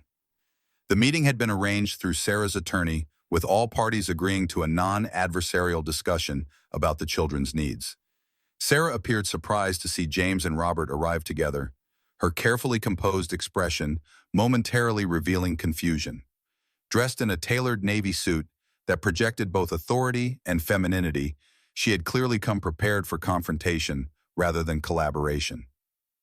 Thank you both for agreeing to this discussion. The mediator began, a seasoned family counselor named Dr. Abrams. I understand we're here to address concerns about the current custody arrangements for Nathan and Emily Wilson. Sarah spoke first, her voice controlled but edged with tension. I want to clarify that I haven't filed any motions to modify the existing custody agreement. This meeting was suggested rather insistently by Robert. Because Nathan and Emily have expressed anxiety about potential changes, Robert replied evenly. Children are remarkably perceptive, Sarah. They sense when adults are considering decisions that affect them, even when we believe we're being discreet. My father may have made some overzealous comments, Sarah acknowledged with visible reluctance, but I make my own decisions regarding my children. Our children, James corrected gently. Sarah's gaze shifted to him, assessing. In the months since their divorce, their interactions had been limited to logistics regarding visitation and child support. This was the first time they had engaged in a substantive discussion about co-parenting philosophies. James has been consistent and responsible in his parenting since the separation, she conceded after a moment. The children look forward to their time with him. Then I'm confused about why George would suggest seeking primary legal custody, Robert interjected. My father is protective, Sarah said, a defensive note entering her voice. He wants security for the children. The children already have security, James pointed out. Financial, emotional, educational, Between all of us, Nathan and Emily's needs are being met exceptionally well. But there's still the matter of stability, Sarah countered. James's living situation, his career changed the significant reduction in his income, all of which have stabilized, Robert said before James could respond. James has established himself at Stevenson Builders, secured appropriate housing, and maintained all financial obligations to the children. By objective measures, he's demonstrated remarkable adaptation to drastically changed circumstances. Sarah seemed taken aback by Robert's defense of his son. I wasn't expecting you to advocate for James given everything that happened. I'm advocating for my grandchildren, Robert clarified, and they benefit from having a meaningful relationship with their father regardless of the history between James and myself. Dr. Abrams guided the discussion skillfully, helping all three adults articulate their concerns and priorities regarding the children. As the conversation progressed, a surprising consensus emerged. Despite the acrimony of the divorce, despite the dramatic fall from privilege, James had experienced all three adults genuinely prioritize Nathan and Emily's well-being. What I'm hearing, Dr. Abrams summarized, is that none of you actually wants to change the current custody arrangement. The anxiety seems to stem from external suggestions and misunderstandings rather than dissatisfaction with the status quo. Sarah nodded slowly. That's fair. I have no immediate plans to seek modification. The current arrangement is working and the children are adjusting well. Then perhaps what's needed is simply better communication, the mediator suggested. Regular check-ins between the three of you regarding the children's needs without intermediaries who may have their own agendas. That seems reasonable, Robert agreed. I'd welcome that, James added. Sarah studied both men thoughtfully. We would need to establish boundaries, clear separation between business matters and family discussions. Absolutely, Robert said. George and I can manage our business partnership without involving custody considerations. As the meeting concluded, a tentative framework had been established. Quarterly meetings to discuss the children's academic progress, emotional well-being, and future planning with more frequent communication as needed for specific issues. It wasn't perfect, but it represented a significant improvement over the fragmented, suspicious communication that had characterized the past 9 months. Outside the mediator's office, an awkward moment ensued as the three adults prepared to depart. Sarah hesitated, then addressed James directly. Emily's winter piano recital is next month. She's been practicing Debussy's Clair de Lune. It's quite advanced for her age. I know. She plays it for me during our Wednesday visits, James replied. Her technique has improved remarkably. Sarah seemed surprised. You still play with her? Every week. We take turns. She plays her recital pieces. I play something from memory, usually badly. James smiled at the recollection. It's our thing. Something softened in Sarah's expression. Not warmth exactly, but a recognition of James's genuine involvement in their daughter's life. The recital is November 12th. Emily would want you there. I wouldn't miss it. The invitation, small as it was, represented a significant shift. For the first time since the separation, Sarah had voluntarily included James in a family event beyond his mandated visitation. As Sarah departed, Robert lingered briefly. That went better than expected. Yes, James agreed. Thank you for initiating it. Robert nodded. The River North Project groundbreaking ceremony is next week. Harrison Properties and Wilson Construction official partners. He paused. George will be there, obviously. It might be awkward. I understand, James said, assuming he was being warned to stay away. Nathan asked if he could attend. Educational opportunity, he called it. Robert's expression remained neutral. I told him yes, but that I'd need to check with his parents. Both of them. The implication was clear. Robert was inviting James to the groundbreaking, a public acknowledgement of their relationship despite the professional severing. It was a small gesture, but significant. Another step in the long, uncertain process of rebuilding. I think that would be an excellent educational opportunity for Nathan, James replied carefully. If Sarah agrees, I'd be happy to bring him. Good. Robert turned to leave, then paused.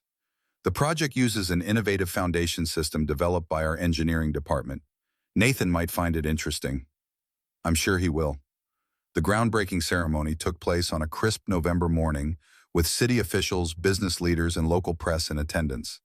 James and Nathan stood among the crowd watching as Robert and George ceremonially turned the first shovelful of earth on what would become a 20-acre mixed-use development along the Chicago River. That's going to be your grandfather's biggest project yet, James told Nathan as they observed the proceedings. Both my grandfathers, Nathan corrected. Grandpa Harrison keeps calling it his legacy project. James nodded, watching as Robert and George posed for photographs. Their business relationship apparently seamless despite the complicated family dynamics that connected them. The irony wasn't lost on him. His failed attempt to force a merger between the two companies had ultimately led to a legitimate partnership, just not one that included him. After the formal ceremony concluded, attendees mingled at a reception under a large heated tent. James hesitated at the periphery, uncertain of his place in this gathering of business and civic leaders, many of whom had witnessed his professional downfall. "Dad, Grandpa's waving us over," Nathan said, pointing toward Robert, who stood conversing with several men in suits. As they approached, Robert extended his hand to James, a public gesture that didn't go unnoticed by those nearby. "James, I'd like you to meet the project's lead structural engineer, Dr. Patel." The introduction was delivered naturally without explanation or apology for James's presence. It was in its way a declaration, whatever their private history. Robert was acknowledging James as family in this public setting. "And this is my grandson, Nathan," Robert continued, placing a hand on the teenager's shoulder. "He's showing remarkable aptitude for engineering principles." Dr. Patel engaged Nathan in conversation about the foundation system, clearly impressed by the young man's insightful questions. As they chatted, Robert drew James slightly aside. "George isn't pleased you're here," he said quietly. "He made his objections known rather forcefully this morning." "I can leave if it's causing problems," James offered. "No, this is a Wilson construction project as much as a Harrison Properties development, and you're a Wilson." Robert's expression remained professionally neutral, but his words carried undeniable significance. "Besides, Nathan wanted you here. That takes precedence over George's discomfort." Across the tent, George Harrison observed them with barely concealed displeasure, his usual polished demeanor strained by the unexpected complication of James's presence at what should have been his moment of triumph. "Sarah agreed to our attending," James noted. "That couldn't have been easy for her to explain to her father." "Sarah is demonstrating admirable independence," Robert replied. "She's beginning to recognize that her father's agenda doesn't always align with the children's best interests."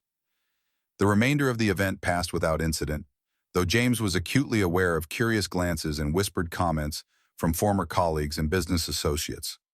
Most were too professional to approach directly, but their surprise at seeing him in Robert's company was evident. As they prepared to leave, Nathan pulled out his phone to show James several photos he'd taken of the architectural renderings displayed throughout the tent. "This is going to be amazing when it's finished. Grandpa says it'll take almost 3 years to complete all phases." "Your grandfather builds for the long term," James said. "Always has. He says you're doing that too now, building something new just at a different scale." James glanced at his father, who was engaged in conversation several yards away. "Did he actually say that?" "Yeah, when I asked him if you would ever work at Wilson Construction again." Nathan looked up from his phone. "He said you were rebuilding your life from the foundation up, and that's harder and more important than any construction project." The insight caught James off guard. Not just the fact that Robert had spoken of him in such terms to Nathan, but the accuracy of the metaphor. He had indeed been rebuilding from the foundation up, financially, professionally, emotionally, creating a structure more modest, but perhaps ultimately more sound than what had existed before. In the car driving home, Nathan was uncharacteristically quiet, staring out the window at the Chicago skyline. "Everything okay?" James asked. "You seem to enjoy the event." "I did." Nathan turned to face his father. "Dad, can I ask you something personal?" "Of course." "Do you miss it?" "The money, the big house, being CEO. All of it." James considered the question carefully. "I miss certain aspects. The security, obviously. The ability to provide whatever you and Emily needed without hesitation." He paused. "But other parts, the constant pressure, the focus on appearances, the politics, I don't miss those at all." "Are you happier now?" The question was startlingly direct, forcing James to confront realities he had been avoiding. "Not happier exactly, but maybe more authentic. I'm doing honest work. I'm earning respect based on actual skills, not my last name. I'm learning who I really am without all the trappings of success." Nathan nodded, seemingly satisfied with the answer. I think you're better now. Better? As a dad, you listen more. You're more present, I guess. The simple observation struck James profoundly. In his former life, he had provided abundantly for his children's material needs, while frequently being absent emotionally, distracted by business concerns, social obligations, the endless pursuit of greater success. Now, with fewer resources but more self-awareness, he was apparently giving his children something more valuable, his genuine attention. "Thank you for telling me that," James said quietly. "It means a lot." The winter weeks passed with increasing momentum. James's work at Stevenson Builders expanded to include preliminary design consultations as well as project management, recognition of his growing value to the firm. His financial situation, while still modest compared to his former wealth, had stabilized into sustainable comfort. Most importantly, his relationships with Nathan and Emily continued to deepen each visit, revealing new dimensions of his children's developing personalities. Emily's piano recital in mid-November proved particularly meaningful. James arrived early, taking a seat near the middle of the auditorium, careful not to intrude on the front row position Sarah traditionally occupied at these events. To his surprise, Robert appeared just before the program began, nodding briefly to James before taking a seat several rows ahead. When Emily took the stage, her poise was remarkable for a 12-year-old. She acknowledged the audience with a graceful bow, then seated herself at the grand piano. Her performance of Claire de Lune was technically imperfect but emotionally compelling, a reflection of her developing artistic sensibility. Afterward, at the reception, Emily moved between her three parents, biological and step, with the diplomatic skill of a seasoned ambassador, ensuring each adult received appropriate attention. James noticed Robert observing this dance with something approaching amusement. "She navigates complex social dynamics better than most executives I've known," Robert commented when James joined him at the refreshment table. "Emily's always been perceptive about people," James agreed. "Even as a toddler, she could read a room instantly. A valuable skill in any field." Robert accepted a cup of punch from a volunteer. Sarah mentioned Emily's interested in architecture now, not just music. "She's been sketching house designs lately. Nothing technical, but she has a good eye for proportion." Robert nodded thoughtfully. "Wilson Construction has a summer internship program for high school students, mostly administrative work but with exposure to all departments. Might be worth considering when she's a bit older." The casual suggestion that Emily might someday intern at the company James had been exiled from carried implications James wasn't quite ready to process. Instead, he simply nodded. She'd probably enjoy that. As December approached, bringing with it the inevitable associations with Christmas, James found himself increasingly reflective. The year had transformed him in ways he was still discovering, stripping away layers of entitlement and self-importance to reveal capabilities and character strengths he hadn't known he possessed.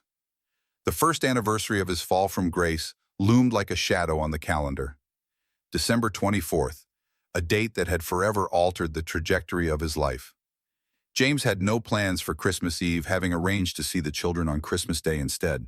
The prospect of spending the anniversary alone in his apartment held little appeal, but neither did any of the alternatives that came to mind. 2 weeks before Christmas, James received an unexpected call from Richard Stevens, his father's longtime colleague, who had briefly served as interim CEO of Wilson Construction. "James, how are you?" Richard's voice carried its usual straightforward warmth. "Doing well, all things considered. How's life at the executive level?" "Busy. The River North project is consuming everyone's attention." Richard paused. "That's actually why I'm calling. We're holding our annual holiday party next Friday. Your father asked me to extend an invitation." James nearly dropped the phone. "To Wilson Construction's holiday party, is he serious?" "Completely. He was quite clear that you should be included on the guest list." "Richard, half the executive team witnessed my very public termination. The other half has spent the past year cleaning up the mess I created. Why would my father want me there?" "You'd have to ask him that," Richard replied. "All I know is he was insistent, and Robert Wilson doesn't do anything without purpose." After ending the call, James sat in his living room contemplating the implications of the invitation. It could be an olive branch, a public acknowledgement of their tentative reconciliation. It could also be a test of his humility, his ability to face former colleagues with dignity, his willingness to accept a radically changed status. He called Nathan for perspective, explaining the situation and his reservations. "You should definitely go," his son said without hesitation. "Grandpa wouldn't have invited you if he didn't want you there." "It's going to be uncomfortable, Nathan. These people were my colleagues, in some cases my subordinates. Now well, I'm not sure what they are." "They're the people who work with your dad," Nathan said simply. "And you're his son. That hasn't changed no matter what else happened." The wisdom in the observation struck James forcefully. Despite everything, the betrayal, the attempted takeover, the public humiliation on both sides, the fundamental relationship remained. Robert was his father. James was his son. That biological reality persisted beneath the complex layers of professional and personal conflict. "When did you get so insightful?" James asked his son. "Probably around the time my whole family imploded," Nathan replied with typical teenage directness. "Makes you pay attention to what really matters." The Wilson Construction holiday party was held at the Chicago Yacht Club, a venue that evoked memories of countless corporate functions from James's previous life. He arrived precisely on time, dressed in his best suit, not the bespoke luxury of his CEO days, but a well-tailored conservative selection that projected dignified professionalism. The security guard at the entrance checked his ID against the guest list, doing a double take when he realized who James was. "Mr. Wilson, welcome back, sir." "Thank you, Carl. Good to see you again." Inside the ballroom was elegantly decorated with tasteful holiday arrangements, nothing ostentatious, in keeping with Robert's preference for understated quality.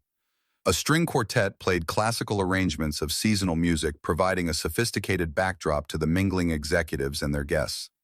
James paused just inside the entrance, surveying the room. He recognized most faces: long-standing employees, board members, significant clients.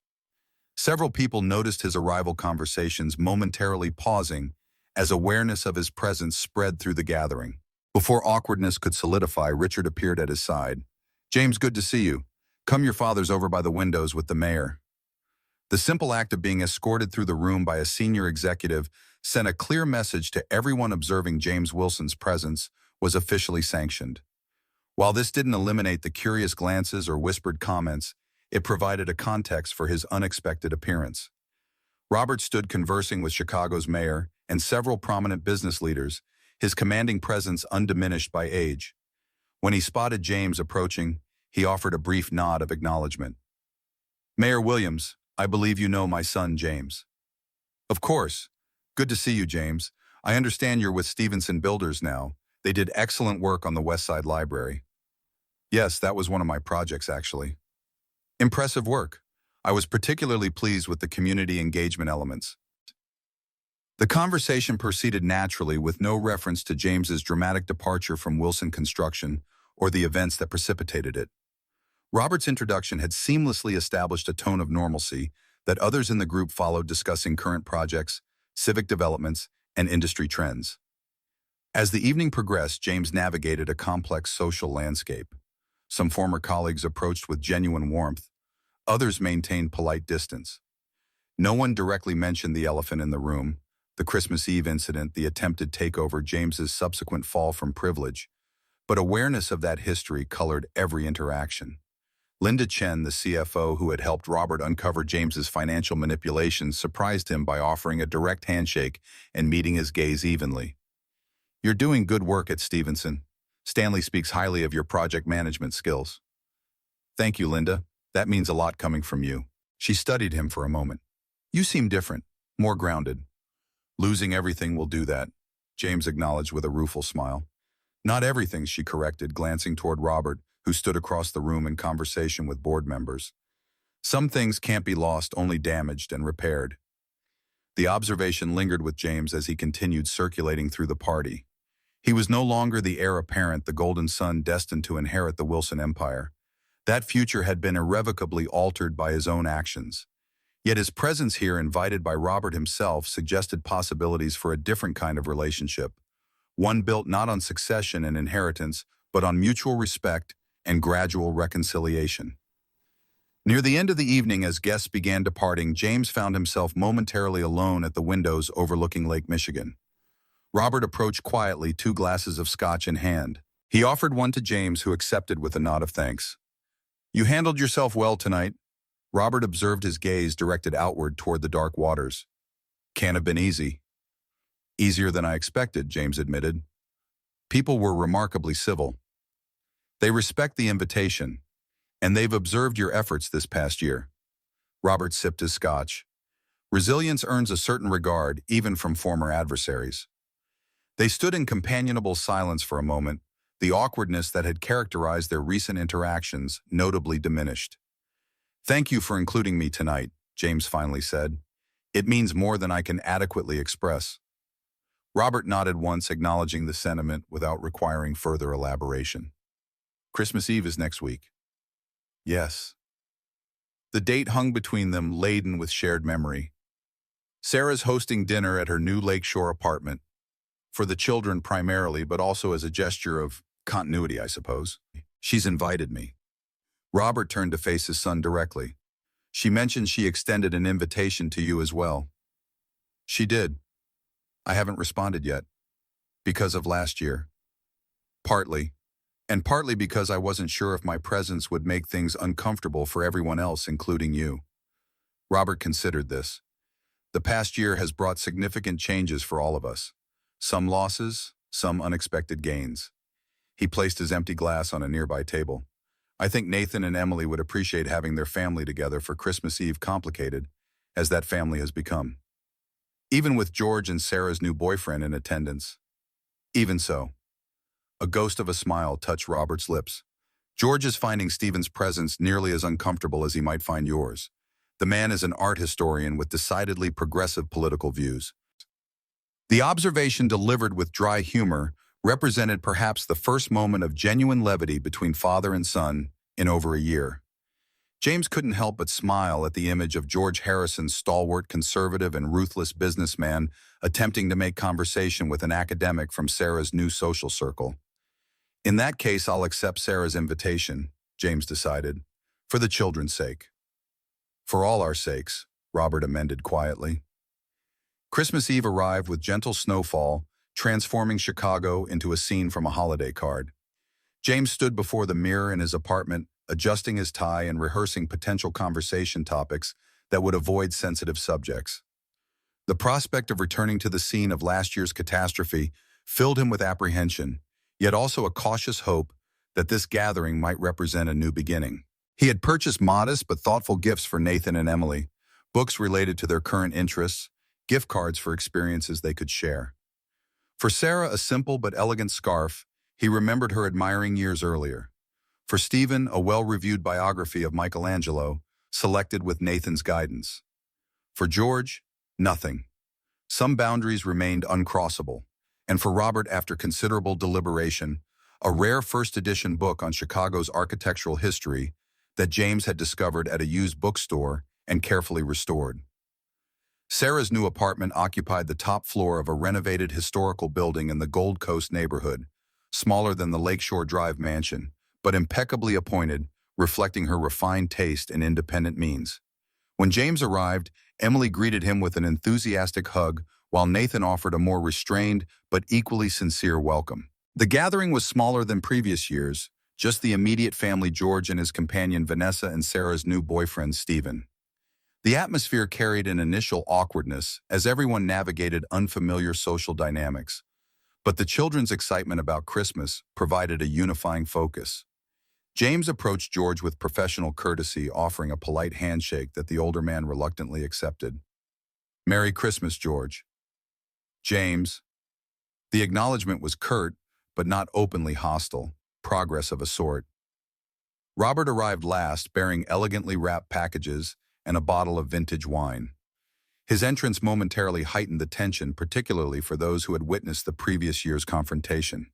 But Robert moved through the room with composed dignity, greeting each person appropriately, his manner neither overly warm nor noticeably cold toward James. Dinner was served in Sarah's dining room, the table beautifully set with fine china and crystal. James noted that the seating arrangement had been carefully considered to minimize potential conflicts. George at one end, Sarah at the other, with strategic placement of the children and neutral parties between those with complicated histories. As dishes were passed and wine poured, conversation gradually relaxed into discussions of the children's activities. Stephen's upcoming exhibition at the Art Institute and the unusually heavy snowfall predicted for Christmas Day. The elephant in the room, last year's disastrous Christmas Eve, remained tactfully unacknowledged. Until Emily, with the unfiltered directness of a 12-year-old, suddenly asked, "Is everyone being extra nice because of what happened last year when Dad pushed Grandpa?" The table fell silent, forks pausing, mid-air, expressions freezing in varying degrees of shock and discomfort. Nathan shot his sister a warning look, but the question had been voiced, hanging in the air like fragile crystal. James set down his water glass carefully. "That's a very perceptive question, Emily." "You don't have to answer, James," Sarah interjected quickly. "This isn't the time or place." "Actually," Robert interrupted gently, "perhaps it is." He looked directly at Emily. "Yes, sweetheart. The adults at this table are being particularly mindful of how we interact because of what happened last year. That's not necessarily a bad thing." "But it feels fake," Emily persisted. "Everyone's pretending nothing happened, but it's all anyone's thinking about." From the mouths of babes, James thought, impressed by his daughter's emotional intelligence and courage. "You're right, Emily," he acknowledged, "and pretending isn't helpful."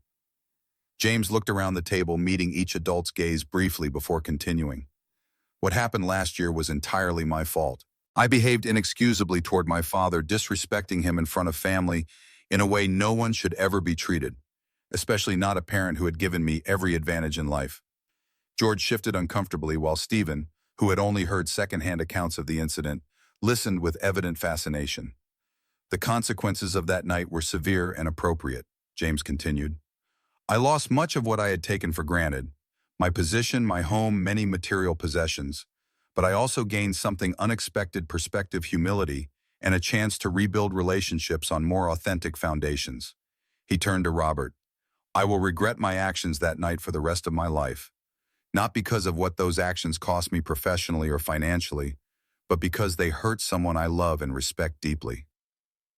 Robert's expression remained composed, though something shifted in his eyes, a subtle acknowledgement of the sincerity behind James's words. "Well," George said after an awkward pause, clearly uncomfortable with the emotional openness on display, "water under the bridge. Business matters shouldn't interfere with family holidays." "It wasn't just business, though, was it?" Nathan observed quietly. "It was about respect and consequences." "Exactly," Robert agreed, surprising everyone by engaging directly with the topic. "Actions have consequences, both positive and negative. Your father experienced severe consequences for a serious lapse in judgment, but he also demonstrated remarkable character in how he responded to those consequences." The validation, delivered publicly before family members who had witnessed both James's disgrace and subsequent struggle, carried profound significance. It wasn't forgiveness exactly, but it was acknowledgement of growth, of lessons learned and applied. "I think," Sarah said, her voice gentle but firm, "that Emily has given us all a gift by bringing honesty to the table. Perhaps that's the new tradition we should embrace, authenticity rather than pretense." "I second that," Stephen contributed, smiling at Emily. "Out of the mouths of babes, as they say." The tension-broken conversation resumed with a notably different quality, more genuine, less guarded. As the meal progressed, James observed the subtle dynamics between family members with new clarity. Sarah and Stephen shared an easy rapport that suggested genuine compatibility rather than rebound convenience. George remained somewhat stiff and formal, but made visible efforts to engage with the children about their interests. And Robert, while still reserved, allowed occasional glimpses of warmth to surface, particularly when interacting with Nathan and Emily. After dinner, as tradition dictated, the family gathered in Sarah's elegantly appointed living room to exchange gifts. The children's excitement created a contagious energy that helped bridge remaining awkwardness between the adults. When James presented Robert with the carefully wrapped book on architectural history, the older man examined it with genuine appreciation. "First edition Burnham," Robert noted, recognizing the volume's significance. "Where did you find this?" "A used bookstore in Rogers Park. The binding needed repair, but the content is intact." "Thoughtful and appropriate." Robert nodded, a gesture that conveyed more than mere politeness. "Thank you, James." In turn, Robert presented James with a small, plainly wrapped package. Inside was a vintage pocket watch, not new or expensive, but well-maintained and clearly selected with care. It belonged to your grandfather, Robert explained. He carried it through the Depression when he was working construction jobs across the Midwest, said it reminded him that even in the hardest times, life continues moving forward. The symbolism wasn't lost on James. The watch represented continuity across generations, persistence through hardship, and the steady progression of time, healing some wounds, transforming others into wisdom. Thank you, James said, simply, the words inadequate to express the significance of the gesture. As the evening concluded, guests departing into the snowy Chicago night, Robert and James found themselves leaving at the same time. They walked in companionable silence to the elevator, the year's journey from catastrophic breach to tentative rebuilding, evident in their relaxed postures and reduced guardedness. In the lobby, as they prepared to go their separate ways, Robert to his lakefront home, James to his modest apartment, father and son faced each other with new understanding. "Merry Christmas, James," Robert said, extending his hand. James accepted the handshake, recognizing it as both an ending and a beginning. "Merry Christmas, Dad." Outside, snow continued falling on the city, covering the old year's scars with fresh possibility. James Wilson stood for a moment watching his father's retreating figure, the pocket watch a solid weight in his coat pocket, a tangible reminder that while some chairs at some tables might forever remain empty, new seats at different tables awaited discovery. The past could not be changed, but the future remained unwritten, a blueprint waiting for careful hands to transform possibility into reality, one conscious choice at a time.